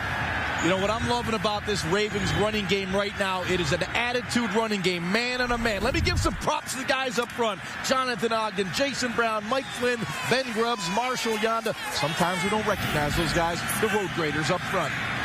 McGahee 4 carries on this drive for 30 yards. Willis takes the run for about a yard or so, and if it's 2 yards, he'll get to the 1,000 mark for the season. 3 other backs have 1,000 yards in the NFL this year. You know, you have these linebackers, and without Roosevelt Colvin, there are more snaps for Junior Seau and Teddy Bruschi, Mike Vrabel, all 11th year or more. Bruschi, his 12th season. Seau is 18th. And Brian Billick talked about, hey, if we can pound the ball and keep these linebackers on the field and keep putting a physical pressure and a physical toll on the Patriots, maybe that's part of the game plan that can work against them. 7 runs, no passes this drive. Here's a pass. Bowler was hit as he threw. It was caught by Mason to the 17-yard line. Bowler's shaken up. Drags himself off the turf after the Vince Wilfork hit. Big gain by Bowler. Well, I hate to sound repetitive, but Kyle Bowler is hanging in the pocket, looking down the gun barrel. He's attacking Asante Samuel with Derek Mason. Asante Samuel, one of the premier corners in the league. Bowler looks to his left, comes back to the right, doesn't tip where he's throwing the football. He's playing like a wily old veteran tonight, Michael. And he took a shot, too, and he was limping when he got up. The backup quarterback is Troy Smith, the reigning Heisman Trophy winner from Ohio State. Rookie hasn't taken a snap in the league. If you're just joining us, Steve McNair put on injured reserve earlier today. McGahee, 10.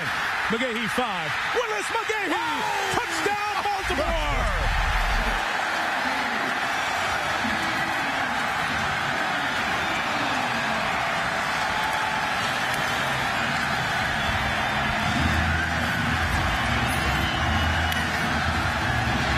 All my notes that I took all week say the same thing. They say the Ravens are dissolving. It's a terrible season for the Ravens. They have no chance. My colleague to my right, Mr. Jaworski, gave them a 1% chance tonight. I told you. Now with the snow going and the wind blowing, they're in it. They're up. And I didn't think they would run the ball consistently. I was wrong. Jonathan Ogden threw a great block on Jarvis Green. And we mentioned the Sean Taylor funeral today. The passion of the Miami Hurricanes or his teammates, including McGahee, into the end zone. Baltimore back on top.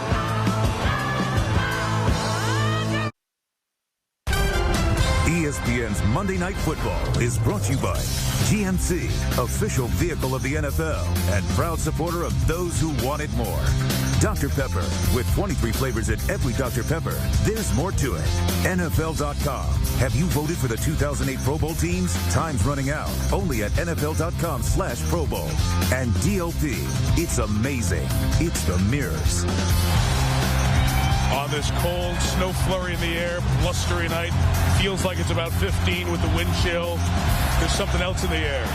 The Ravens pounded it right down the throat of the Patriots. 8 plays, 73 yards, mostly McGahee on the ground. 1 pass to Mason. 17-10 game. Kickoff return, Ellis Hobbs from his 6. Took one back against the Jets. 108 yards. Tripped up. Marked down at the 28-yard line. The tackle by Antoine Barnes. Belichick's team has watched Willis McGahee walk down the field. Now their response.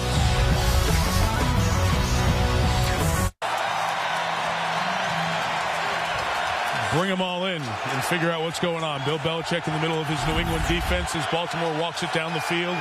What offensive answers come up here? Every Pats drive has started inside their own 40. This is the first drive of the third. Lawrence Maroney, 2 yards. Jaws, before we go forward, show us the how and why on the touchdown by Baltimore. Well, there's no question the fullback got a great block. That was LaRon did a terrific job. LaRon McClain, did a terrific job sealing. Now Jonathan Ogden does an outstanding job on Jarvis Green. That created the alley for Willis McGahee. To get big runs, you also need great blocking downfield. Wide receiver Mark Clayton, an outstanding job. After a gain of 2, it's 2nd and 8. Randy Moss, 1 catch. Wes Welker, 3 catches. Brady's completed 8 balls in the first half. Against a 4-man rush, the pump being pursued. Brady throws to Maroney, who lost Ray Lewis. Into the secondary, Maroney accelerating to the 35-yard line. What a play by Brady with motion to keep it alive. The gain is 35. One thing about Tom Brady, when there's pressure, he will avoid it. He steps up, no panic, moves his right, stays on balance, then finds Maroney, takes the hit, but the whole time the eyes were downfield looking for a receiver to uncover, and the Patriots go right to their no-huddle offense. The gain by Maroney was 36. Longest reception of the season. Now he runs for 4 to the 30, and here's Michelle Tafoya. Well, I spoke with Bill Belichick at halftime, Mike, and I talked to him about the pressure that the Ravens were able to put on Tom Brady in the first half. He said, there's no magic to it. We just have to block better. His bigger concern was the way his offense performed in the red zone and on 3rd down. As you guys mentioned, 0 for 4 on 3rd down. Kyle Brady in at tight end, 3 receivers, 1 back. Maroney carries. The 27-yard line. DeJuan Landry came in the back end of that. Dewan Edwards made the tackle. It was very atypical of this record-setting New England season. Their possessions through the first half, poor field position, not sustaining drives, and 3 punts after 24 punts in the first 22 halves of the season. And they normally average about 10 possessions a game. They had a lot of possessions that first half. 3rd and 2, Maroney. Can he get second effort? No! Stopped. Haloti Ngata is having an incredible game on the inside. At 6'4", 340 pounds, he has been unblockable inside. Jaws, I think they go for it here. Field goal from here is 42 yards. Belichick was always a 4th and 1, go-for-it guy, like his mentor Parcells. Ray Lewis came up in that hole and jammed it. 4th and a yard. Kevin Falk has the first down at the 22-yard line. DeJuan Landry came up from the safety spot too late. Pats keep the drive alive as they convert a 4th down for the 11th time in 16 tries this year. Kevin Falk, probably the most underrated offensive player for the Patriots. He does all the dirty work. Catches the short pass out of the backfield, the screen pass, and he will block there. A big 4th down conversion to 1st down by Kevin Falk.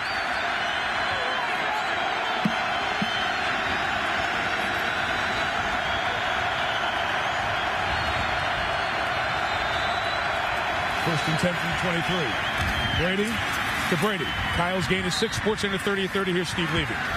Mike, thank you. College football news for you. UCLA football coach Carl Durrell fired today, just 2 days after losing to USC in the game that decided the Pac-10 berth for the Rose Bowl. He was 35-27 in 5 years. And relatives, friends, and teammates paid their respects today to Redskin safety Sean Taylor in Miami. Stay current with ESPN News. SportsCenter after the game, Mike. Take a lead, 2nd and 4. Falk running left, ducked away from the Bart Scott tackle, gets a 1st down. 1st and 10 for the Patriots as they try to respond to Baltimore's opening drive of the half, Tony, which was a touchdown. Yeah, not to be too syrupy, but don't you think there's something admirable, Jaws and Mike, about the way they're going down the field now? It's the 2nd week in a row they've had very, very tough games. You get the sense they may have 2 or 3 more very, very tough games. If you're going to be a champion, you have to play just like this. There's a reason they're undefeated. That's right. 1st and 10. It is Falk again. Eludes the Kelly Gregg tackle. He's going to be stopped just inside the 9-yard line. They're doing a lot of this on the ground, and again, the passing game has been truncated, if you will, shortened up. You can't pass it deep because of the wind here tonight. Truncated? Yes, Ron. Wow. And they are running as Falk hobbles off and Maroney comes back. They're running on a team that allows under 3 yards per rush. This is a very tough team to run on, even though they've given up more points and yards than in past years. 2nd and 7, Moss at the bottom. Welker in motion. Brady to Randy. Inbounds, yard shy of the first down. We'll have 3rd and a yard coming up. Working on Chris McAllister. You'll see Chris just giving him a little bit too much room. He had that inside alignment because he did not have help to the inside. They went man-to-man coverage. Brady read the coverage. Just got enough room to squeeze it into Randy Moss. The Patriots try to go quick with a snap, and Baltimore beats them to it with a timeout call. So the Pats try to get Baltimore while they were substituting personnel. Ravens timeout. 3rd and 1 for the 4 after this.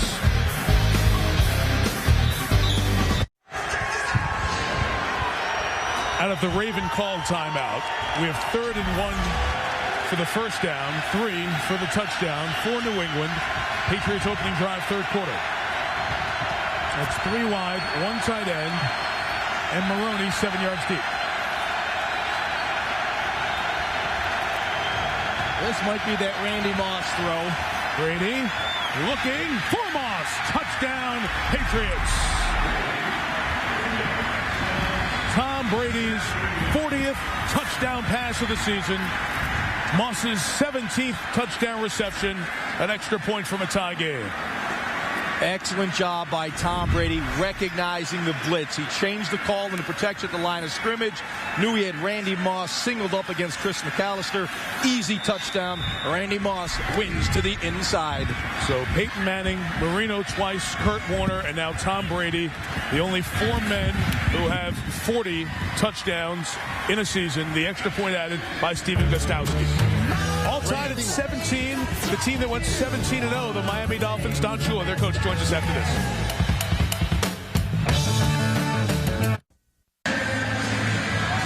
So the drive for New England to tie the game. 11 plays and 72 yards, and the 3-yard score for Moss.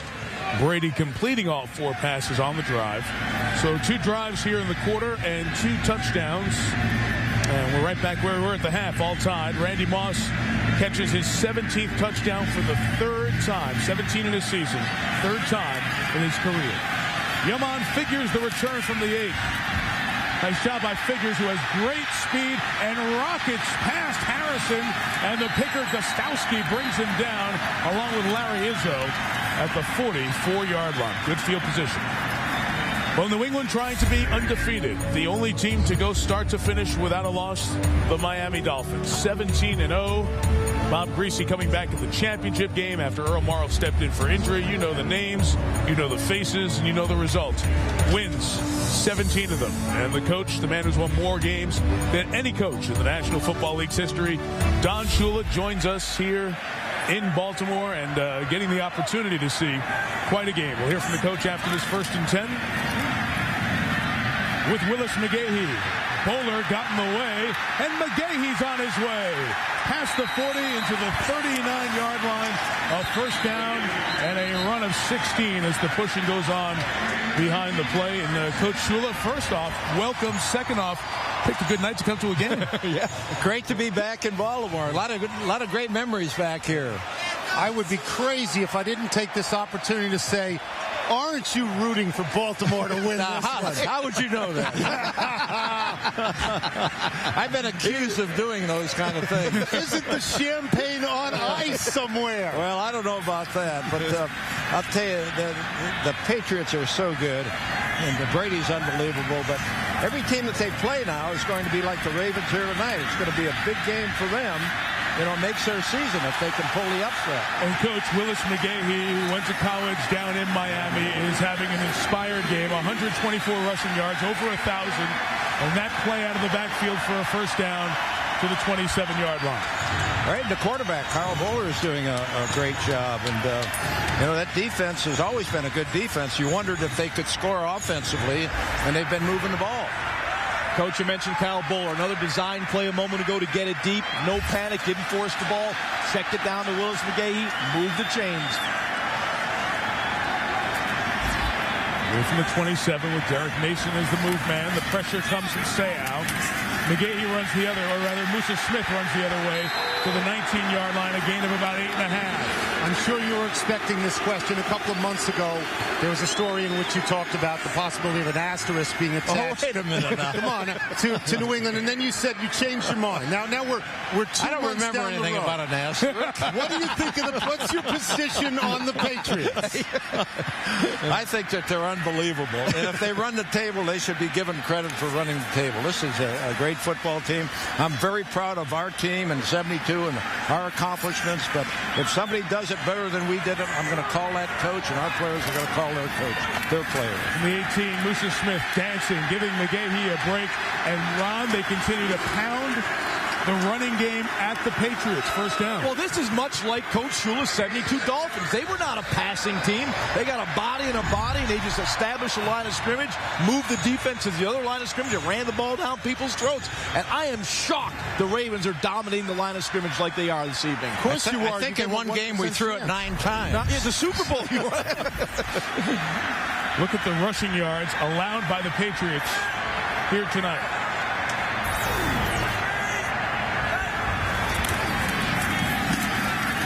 McGahee with a step to the 5. Tripped by Ellis Hall. They are staying after it.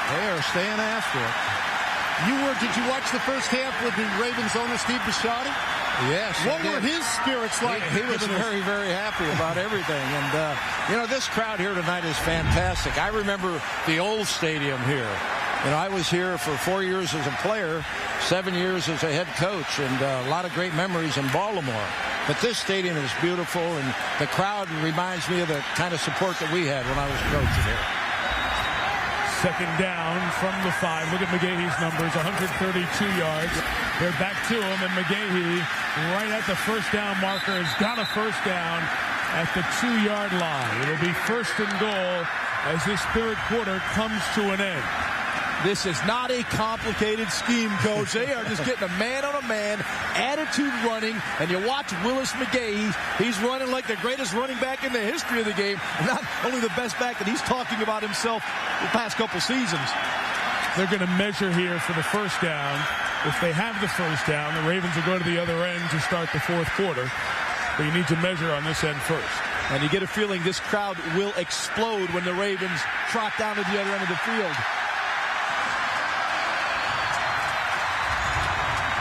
Each team 1 full possession in the third quarter. Each team 1 touchdown. The Ravens 2 yards away from retaking the lead. Haven't seen an underdog at home on a Monday night this big. But tonight, the Ravens have answered the call. And their fans send them with cheers down to the other end. We'll let you listen to them as off we go to the fourth quarter on Monday Night Football.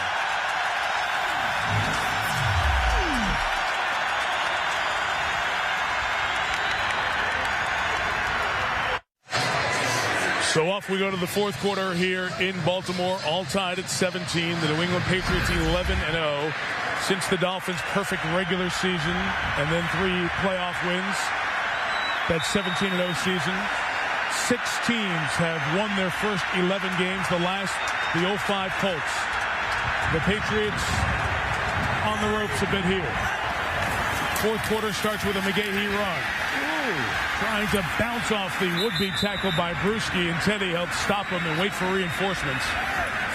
It'll be second down and goal.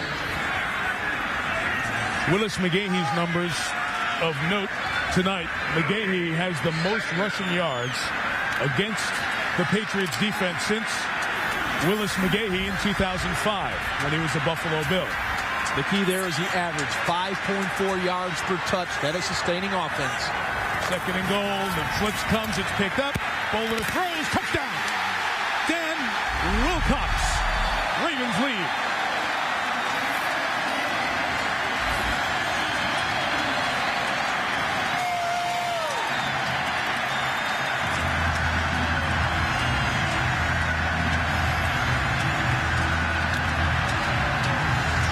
I got Don Shula pounding me on my shoulder after that touchdown.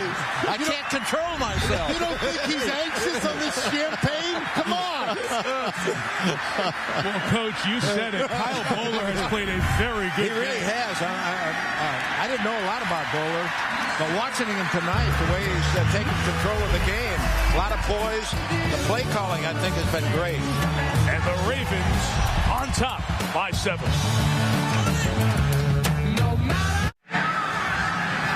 They have not sat down here in Baltimore since the touchdown. We've had 3 drives here in this half, 3 touchdowns. And now Tom Brady's team will get another chance against Ray Lewis and the Ravens defense. Mike, I don't think they've sat down since the opening kickoff. You're right. They have been into the game. This is the direction where the kickoffs have been short because of the wind. Ellis Hobbs is up to 10 for the Stover kick. Pretty good job. We got a lot of hang time and the most depth on a kick going that way tonight. Hobbs from the 3. Nice sidestep to get a little bit of an opening and brought down at the 30-yard line. Jermaine Winborn, the first man to hit. 26 in the return. Here's the touchdown. An outstanding job first by LaRon McClain right there. And then you'll see the release from Daniel Wilcox coming to the back of the end zone. Gutsy call, but all of a sudden there you get the block. It was Willis McGahee. Now you get the throw. Outstanding throw. McGahee on Warren with a great block. You'll see it right there. Goes to the knees, chops him down. That gives the vision for Kyle Boller to deliver the football to Daniel Wilcox. And Adalys Thomas was this close to getting to his old teammate and maybe a turnover. Maroney on a first down run. Runs to the right. Gain of about 4. We have Don Shula, of course, with us here in the booth, the Hall of Fame coach. And Coach, I guess when you show up on a Monday night and the team is undefeated in December, we showed everybody a few moments ago, 22 years ago yesterday, your Dolphin team beating the 85 Bears, their only loss in Miami. That was probably the best first half of football I've ever been around as a coach. I mean, we dominated that first half and did everything right, and we knew how to beat the Bear blitz and scored, I think, 30-some points in the first half of that game. It is Buddy Ryan's son, Rex Ryan, picking up the defense for this Ravens team against Brady. And the pressure gets to Tom. Haloti Ngata comes up with the sack. Don, since you've been in this position of going 14-0 and then 17-0, at what point in the season does the pressure get tangible, that you feel it about going undefeated? Might the Patriots feel it yet? Well, our whole objective was not to go undefeated. We wanted to get to the Super Bowl and win the Super Bowl. Because we had been to the Super Bowl the year before and got beat. So you don't want to be that team that gets to the Super Bowl and gets beat. If you lose a game along the way, it doesn't matter as long as you get there and win the Super Bowl. 3rd and 12. 3-man rush. Gets to Brady. Brought down. Some strange things happening here tonight. Antoine Barnes, a rookie out of Florida International, his first National Football League sack. They get Antoine Barnes very quick off the edge against Matt Light. He gets that high shoulder of Matt Light. You'll see it right here. The shoulder is up. He's able to get under that shoulder and get the pressure on Tom Brady. That's taking advantage of speed and quickness and maybe a little bit of a flaw in Matt Light's game to get that left shoulder up in the air. All of a sudden, you got Barnes coming right underneath. Somebody had to make up for the pass rush for the missing Trevor Price. Barnes takes advantage of his opportunity. The punt was 46. Yamon Figures from the 34. Still alive. Figures down the sideline. Cuts inside the punter. Yamon Figures at the 30. There's a penalty marker down at the spot of the kick. Could be illegal man downfield, and thus the return would stand. An eligible player downfield, number 58 of the kicking team. That 5-yard penalty will be added to the end of the run. First down. We got Mike Pereira, director of officiating here. Mike Tirico. I like what he's saying. I like what he's saying. They're never going to let Don Shula leave Baltimore again. You're here for life. And I like crab cakes, too.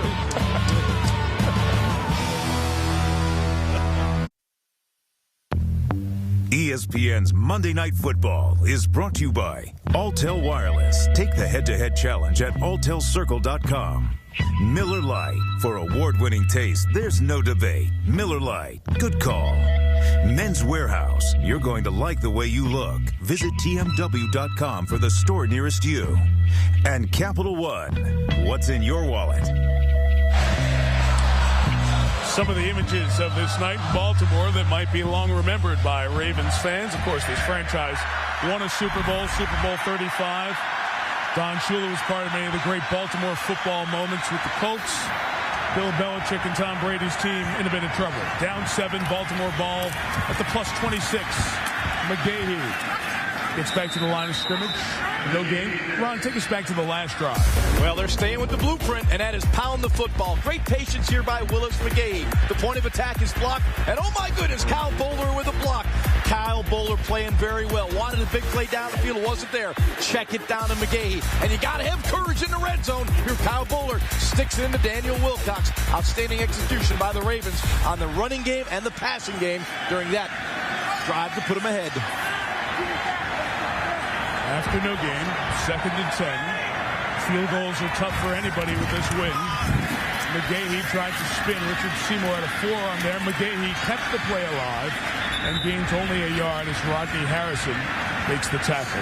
Third down conversions sometimes can be misleading because you don't know if it's 3rd and short, 3rd and long. One thing we know, you must make 3rd down to sustain drives, which the Patriots have been great at all year. They haven't been tonight, Ron. That's an amazing number right there. You just don't see that from the New England Patriots. Wes Welker, we talked about him, the slot machine on 3rd down. When Brady throws to him, 64% conversion from 3rd to 1st down. The Ravens doing a good job of jamming Wes Welker to the line and not getting him a free release into his route. From here, a field goal would be 43 yards, right at the edge of Stover's range with the wind, and the penalty marker down is going to push him back with a false start. Flag 8 on Baltimore. False start, number 83, offense. 5-yard penalty, still 3rd down. There has been so much. There was a shot before of Brian Billick. Again, 13-3 last year, 4-7 this year, and criticism from his defensive players. And he's not on a hot seat, but he's under the gun to some degree. I mean, people talking about him, wondering as an offensive coordinator if he does the right job. You can almost see in his face how badly he wants this clock to go and just go and get this one. Can you blame him? He's like Coach Shula. 3rd and 14. Boller going to take a shot at the end zone for Darling. It's intercepted. Intercepted by the Patriots. And James Sanders brings it across the 40-yard line. So Boller turns it over and gives New England a great opportunity. The Patriots back on the field with a chance to tie after the James Sanders interception.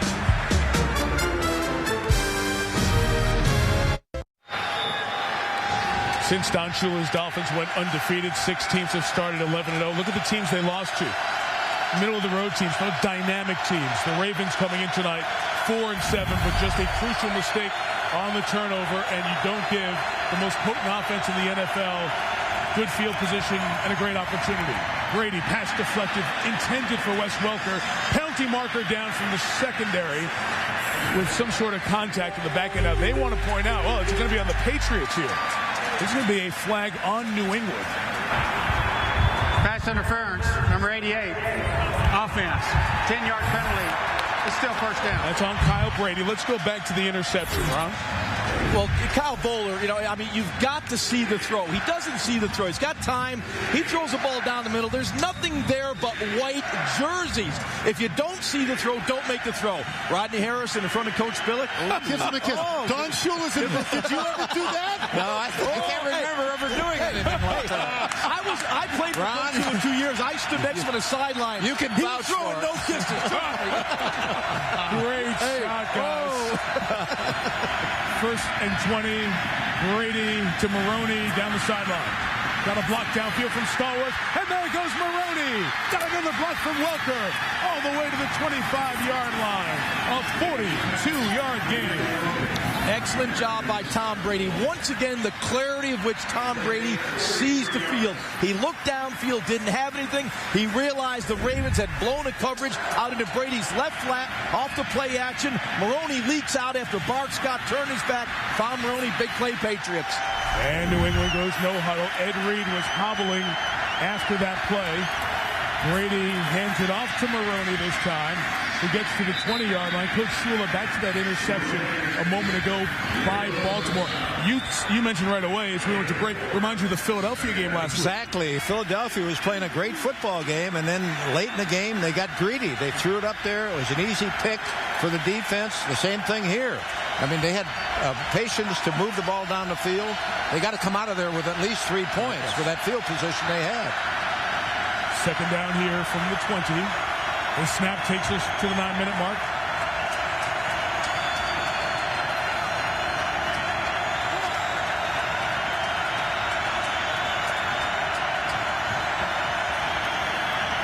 Against the 4-man rush, Brady a laser. Moss couldn't bring it in. Chris McAllister there on coverage. That's clearly a catch Randy Moss must come up with. Tom Brady could not throw the football any better. He alerted Randy Moss, if we got the man coverage, I was coming to you.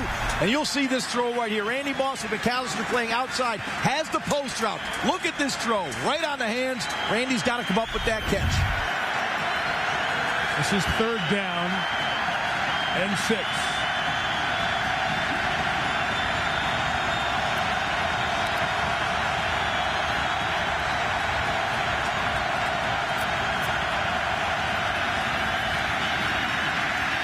Barnes slipped through the double team. Brady's pass for Kyle Brady, incomplete. No flag. Fourth down, field goal attempt. Gostkowski coming on. Well, the one thing the Ravens doing a terrific job of that stick and stay, that Velcro, plastering the receivers as Brady moves. A lot of times the receiver will uncover, Coach. But I tell you what, they're giving him small windows to throw into. He wanted Welker there big time, but they did a great job of jamming Welker to line, and he never had anything to throw to. He came off to the secondary receiver. Important clutch kick for Gostkowski from 38. And it goes through. So Gostkowski with a pressure field goal in the win. 24-20 with 8:41 to go in Baltimore.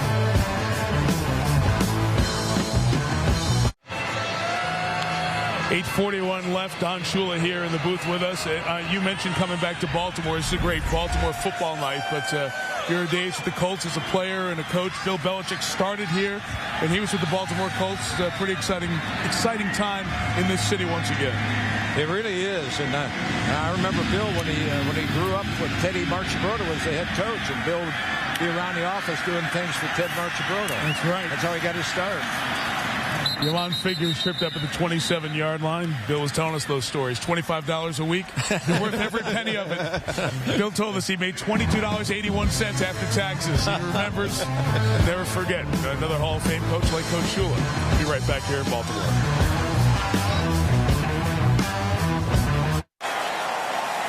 Remember, 11-0 New England on their way here. They trailed by 10, right around the 10-minute mark against Indianapolis, and came back on the road for a victory. Here they were down 7, came back for the field goal, and now the pressure goes on the Raven offense to sustain a drive with 8.5 left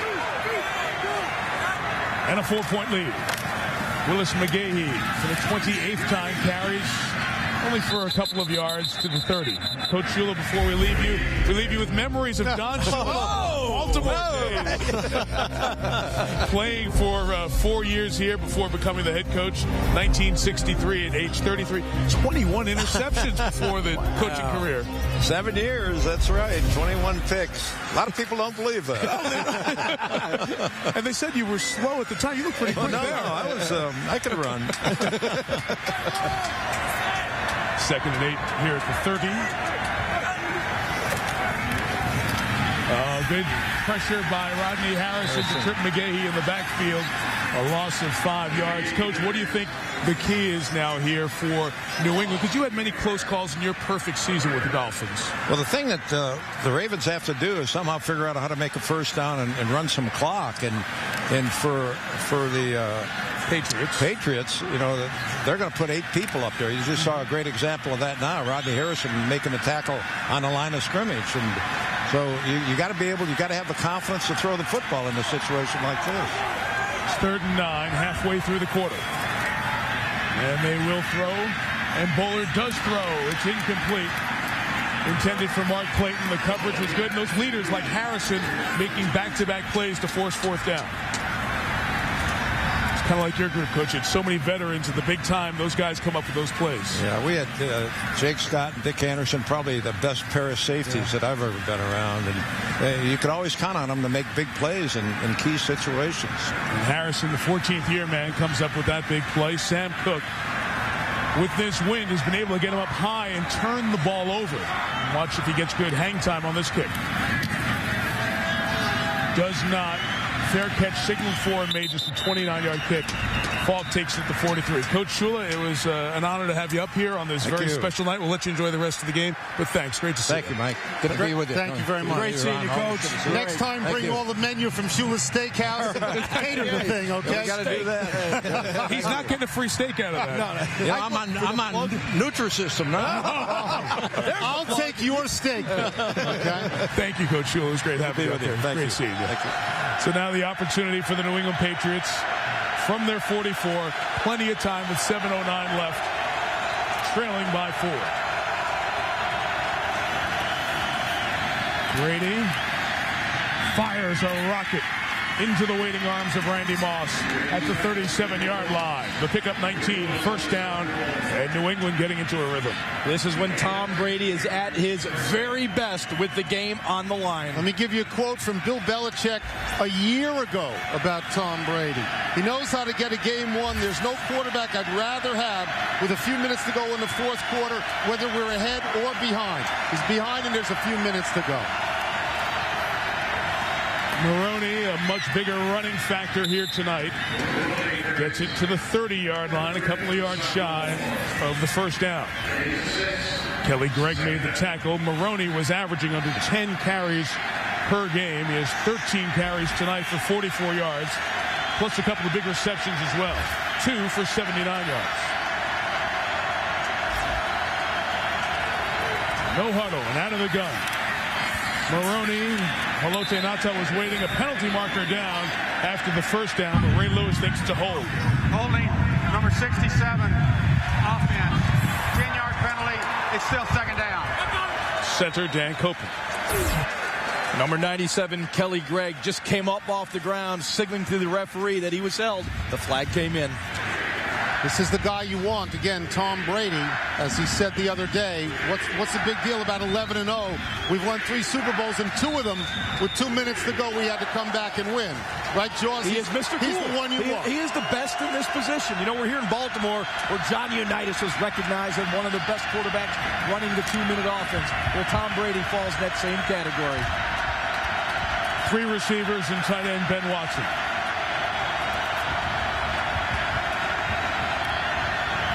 From the 41, Brady, the pump didn't get rid of the defense on Watson. Now he just gets rid of it out of the tackle box with Watson standing nearby. A penalty marker is thrown by the umpire. Let's see what his call will be. An eligible receiver downfield. So. Ineligible downfield, number 77, offense. That's a 5-yard penalty. It's still second down. Excellent discipline, Mike, by the Ravens defense. It was a screen pass. Tom Brady pumped left. No one was fooled on the Ravens defense. Excellent job of recognition. You'll see it here. Tom Brady comes back. He pumps to the left. He's setting up the screen to the right. It's not there. You see a lot of Raven jerseys in the middle of that pile. Tom Brady just checks it down.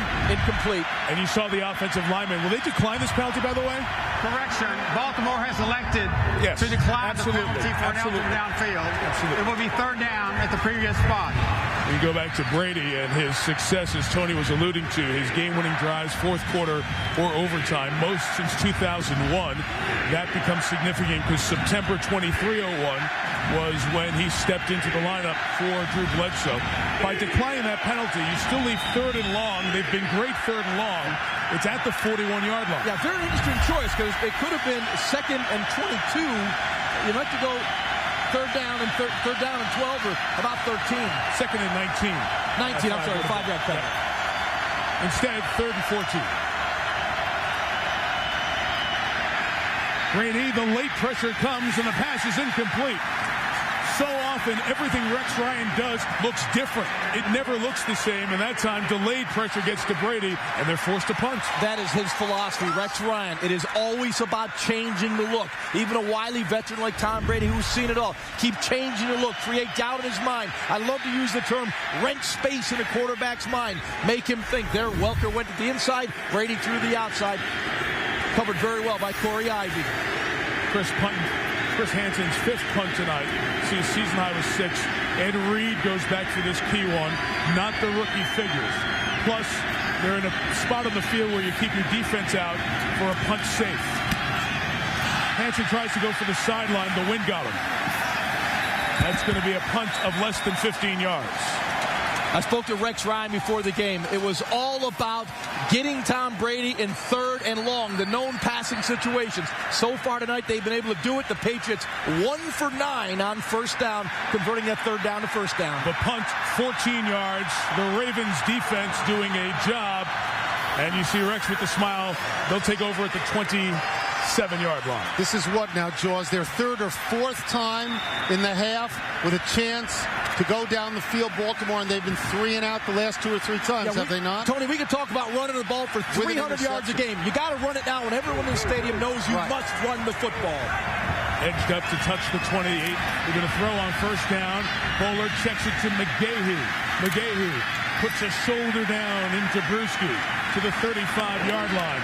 Susie has more on Willis McGahee. Well, you want an indication of how hard these Ravens are playing tonight, leaving nothing on the field.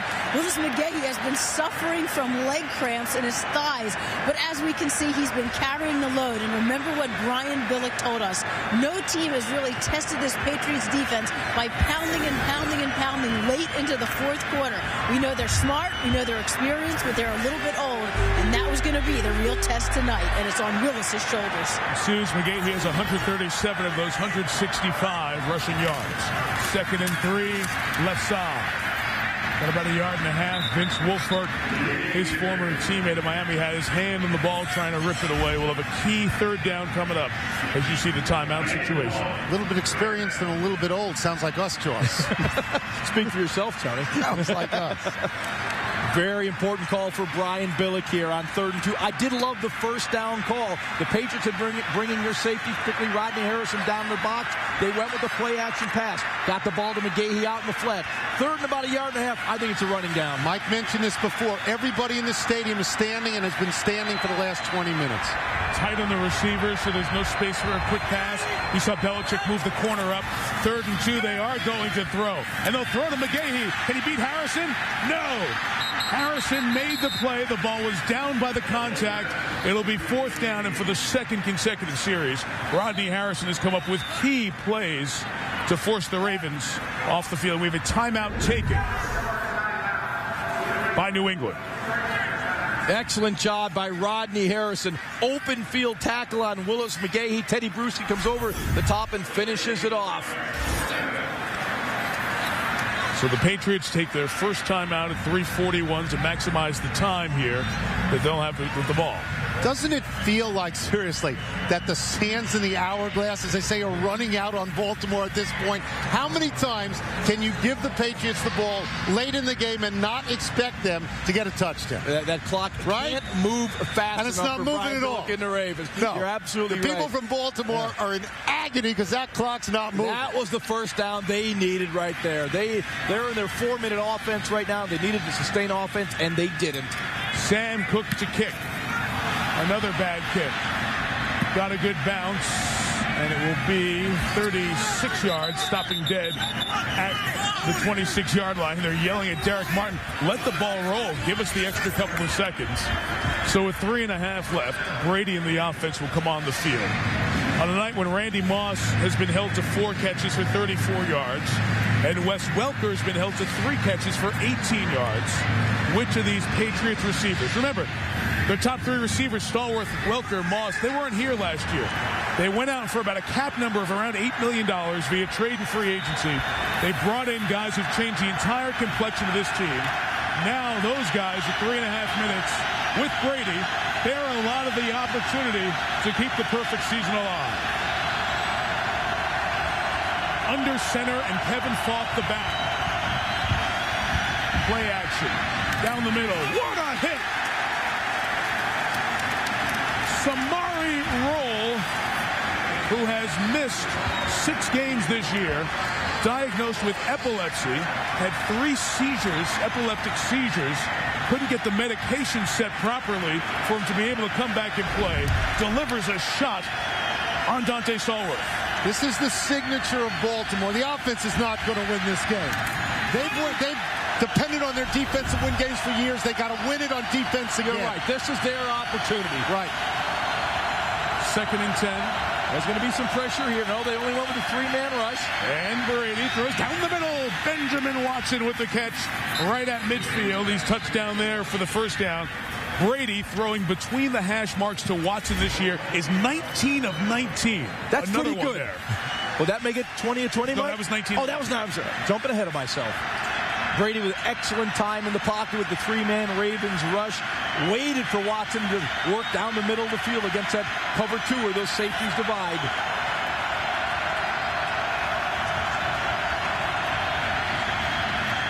It's a 3-man rush. Falk could not bring it in. He felt he had a step on Bart Scott, too, who's trying to accelerate to it.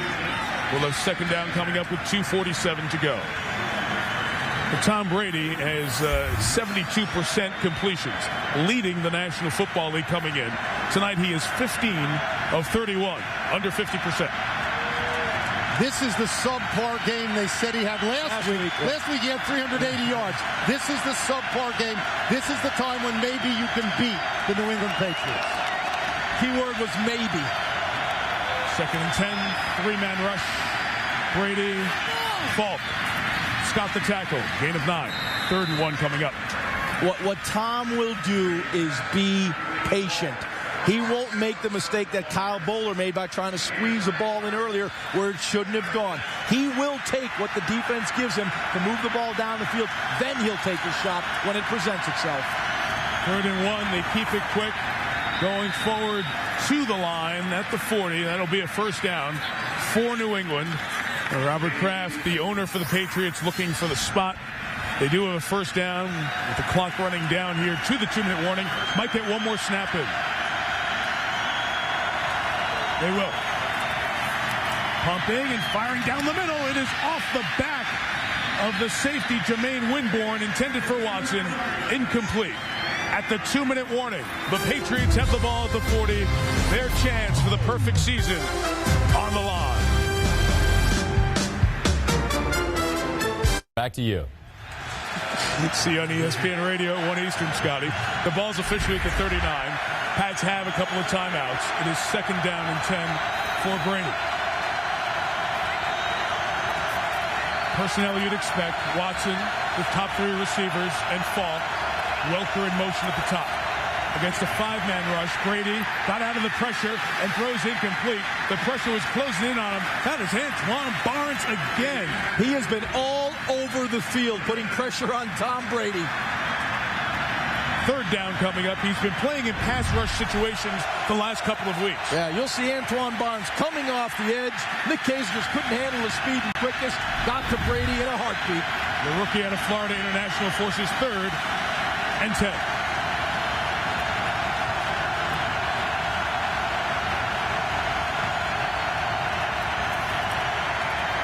Good pocket, good time.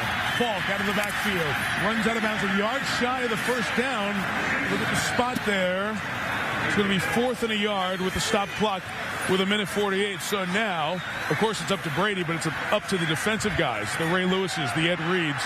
Can they come up with a stop that could pull off this huge upset? 4th and very short. They bunch the middle on Brady, and a timeout is taken. Brady was stopped, but the play was stopped first by a Baltimore sideline call. Before the snap, Baltimore calls it 2nd timeout. Can't you take that one back? There is a disconnect on this team with the defense that has played with passion for 7-8 years to not see the offense come through. And some of that has been manifested in their emotions. And Ed Reed verbalized it to us this week toward Brian Billick, the head coach. It was just one of those frustration moments. They felt they had it.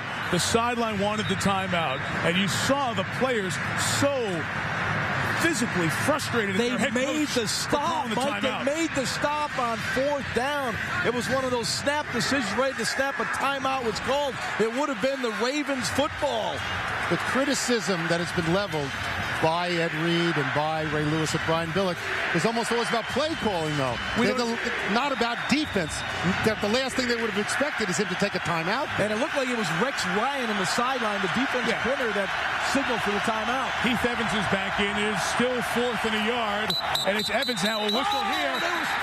We may have movement before the snap on the Patriots, which would make it 4th and 6. False start. Right guard. Offense. 5-yard penalty. It's still 4th down.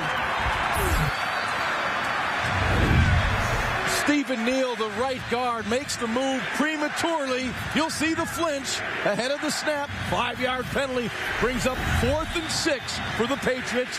Pretty much the game on the line right here, gentlemen. This is the perfect season. Mike, you said at the beginning of the show, could Baltimore do the impossible in 2007, beat New England? From the 35. Drive stays alive just past the 30. Welker in motion. 3-man rush. Brady has time. Brady takes off and gets the first down and more. Slides down at the 22 with 100 seconds left. You saw the flag down in the secondary. Near side, well away from the play. The run was 13. Now let's check what the flag is. Illegal contact, number 22. Defense. That 5-yard penalty will be added to the end of the run. First down. On Samari roll. So just go back. They had it stopped on the 4th and 1, called the timeout. False start, 4th and 6. Brady scramble. Then this violent takedown by Roll, who says, wait a minute, Moss overtook me. Brings the Patriots into the red zone at the 18-yard line. 2 timeouts, 98 seconds. Moss at the top of the screen.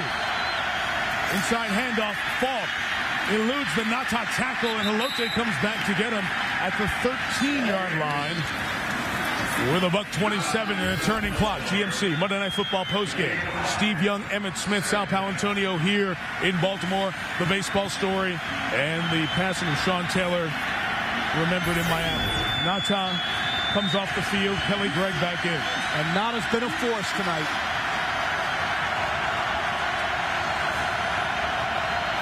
From the 13.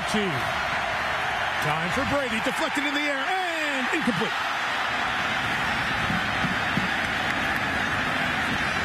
Third down coming up. No wonder nobody's sitting down here. We're not sitting down. Nobody's sitting down here. Normally a ball that is tipped this high in the air is picked off. Ray Lewis bats the ball in the air. Corey Ivy had his back to the ball or probably would have made the interception. It falls to the ground. They can get a first down just shy of the 8-yard line. 13 yards for the go-ahead touchdown. It looks like the Ravens are going to bring some heat here over the left side of Tom Brady. Will the middle of the field be open? Brady, time, throws, incomplete, and again, 4th down. And again, the perfect season's on the line. Jermaine Winborn got in there.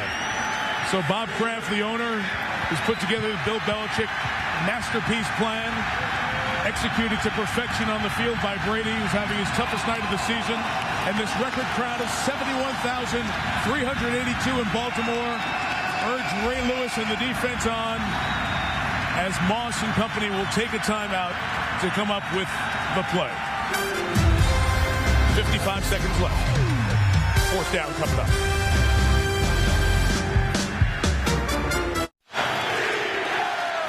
It's 4th down. They need 13 yards for the touchdown. 5 for the first down. They could have had a stop on 4th down a few plays ago. Yeah, and you'll see Rex Ryan right here on the sideline. He will signal the play. Timeout, timeout, timeout before the ball is snapped. That was the last 4th down. Here's another one. Okay, you're going to have Moss and Welker close to you with Dante Stallworth up at the top. Benjamin Watson, the tight end, is up there as well.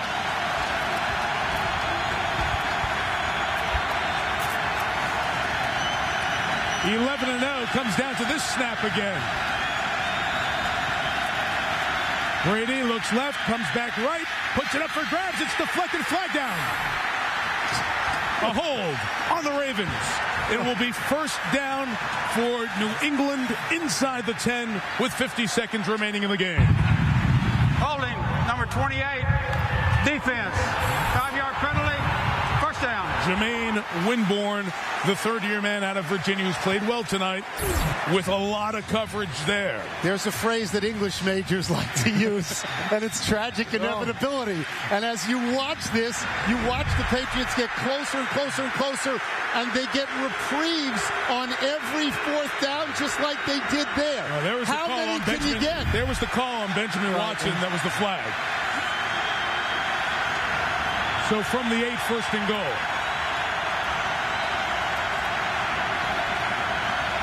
Gaffney down here, bottom of the screen. 5 options for Brady. The pump, the throw. It is caught for the touchdown by Gaffney. And New England leads.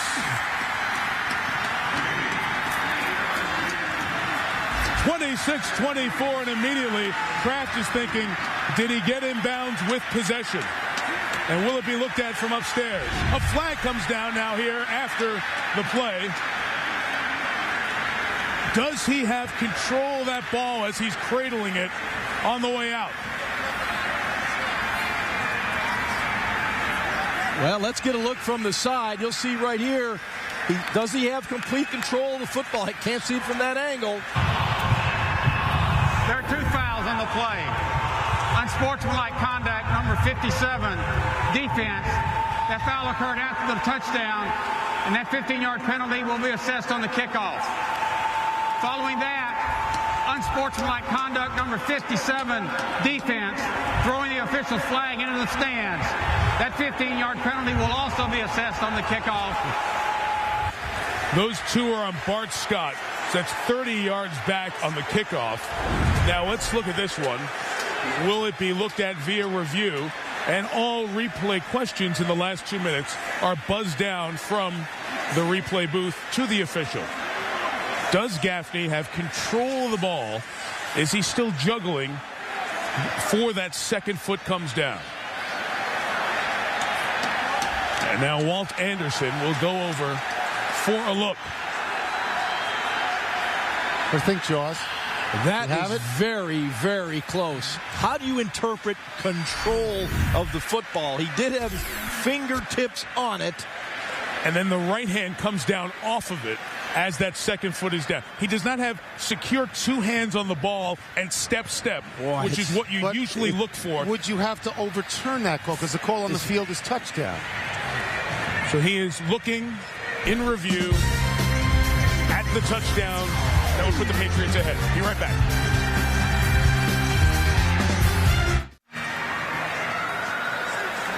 Okay, so we're under review with the touchdown. Did Jabbar Gaffney have complete control of the ball to put the Patriots ahead? And here's the call. After reviewing the play, the ruling on the field is confirmed. The receiver has control of the ball. The 2 feet in, it is a touchdown. And it's 26-24. Now you're going to have those multiple fouls on the kickoff, which is going to make it very, very difficult for Baltimore to get back in field goal range. Here is the decision, and the ruling is that he ends up and gets control of it. And boy, that is really by a hair keeping a perfect season alive. He kept his fingertips on the football. If there would have been space between his fingertips and the football, I think it would have been overturned. But Jabbar Gaffney kept his fingertips on the football, therefore the correct call, a touchdown. And offside on the extra point is Ed Reed. So this tack-on of penalties is really getting ridiculous now. Offside, number 20, defense. That 5-yard penalty will be assessed on the kickoff. That's, I think, 3,000 yards. I think hang on a second. I think they're going to kick off from the 35-yard line of the Ravens. You might as well try an onside kick. That should be 35 yards worth of penalties on that. Bart Scott was called for unsportsmanlike after the touchdown.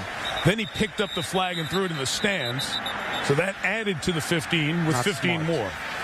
Meantime, in all of this and the replay, what a job by Brady and the Patriots of converting under pressure, going downfield, using multiple receivers, and the patience in the pocket on a night when he has been hit. Gostowski adds the extra point, and the New England Patriots, 13 plays, 73 yards down the field, the 8-yard touchdown pass to Gaffney. The Ravens had them stopped. They had the game essentially in their hands, and the meltdown continues. Bart Scott being taken away by Terrell Suggs. The flag was thrown first on Scott, and he took it, and that certainly will be a fine on top of the other 15 yards of penalty that he gets. As this meltdown comes at the back end of a night when Baltimore played its defensive heart out. They have played 60 minutes with unquestioned intensity and emotion, and that's what happens when likely you're going to lose the game. This game's not over yet. The Ravens still have a timeout. Wow. This is why players and coaches, as Brian Billick said the other day, use the word snake bit. When you get to a season, you were 13-3 last year. You're 4-7 now, losing 5-0. And as Denny Green said last year, they had him where they wanted him tonight. They knew who they were. They had him where they wanted him. I used that phrase before, tragic inevitability, because Tom Brady can do that. Tom Brady went down the field at the last possible moment. Did he get lucky with calls? Sure, maybe he did. Did he get lucky when Baltimore called a timeout and the Patriots were stopped? Of course he did.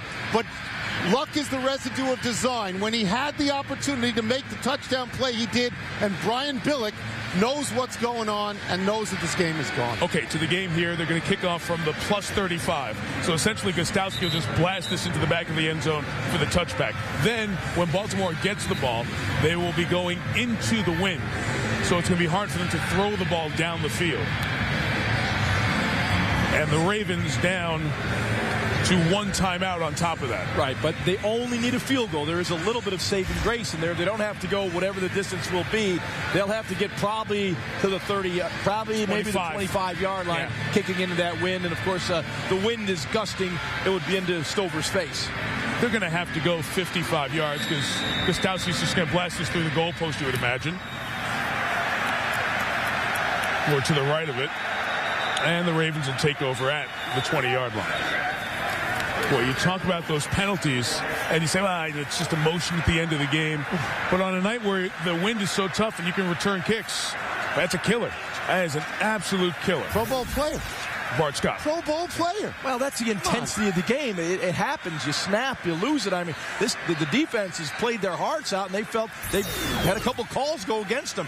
You know, we have seen this in the NFL right now. These, I don't want to say call them ticky-tack fouls, but you can't touch a receiver down the field. It's amazing some of the calls that are made week in and week out. Okay, they probably need 55 yards to get in field goal range to tie the game. 44 seconds and one timeout. Bowler will throw a screen first, and here goes Musa Smith into the Patriots secondary and brought down at the 33-yard line by Asante Samuel. Half minute on the turning clock. And confusion. Inexplicable and unexcusable. Bowler throws over the middle. It's caught. They have to take a timeout here. Mason at the 41-yard line, I should say. Forward progress will mark him at the 44. Timeout comes. They're last with 14 seconds remaining in the game. Now, when we hit the 2-minute warning and the Patriots are driving, here was Matt Stover in the just-in-case mode. The kicker has been with this franchise since their Cleveland days. Yeah. Just in case he wanted to go through the visualization of potentially making a field goal. But to get that, they're going to have to hit an out pattern. Jaws with 14 seconds. They have time to use the middle of the field and clock it? I don't think so. No, they can't go to the middle of the field. Not enough time to get the offense back down there to do the clock. They're going to have to get to the sidelines or throw one of those Hail Mary, Big Ben, whatever you want to call it. Possibly, maybe get an interference call or a great catch. The one thing you can't have is a sack right now. Bowler's got to get the ball down the field. They probably need 30 yards. The Patriots are going to take time out, I believe, here.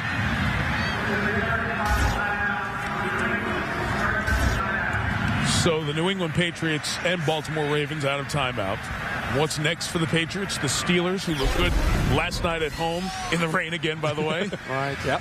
against Pittsburgh, a team that is 4-1 against Bill Belichick's Patriots during Bill's stay in New England. Then the return against the Jets and Eric Mangini. Remember, of course, it was the Jets game. That's where 70-0. The Spygate came up. That's the winless Dolphins. That's 100-0. And then the Giants on a Saturday night to close the season. And remember this, the other part of that is if the Patriots win this and then the next two, they will have clinched the number 1 seed all the way through.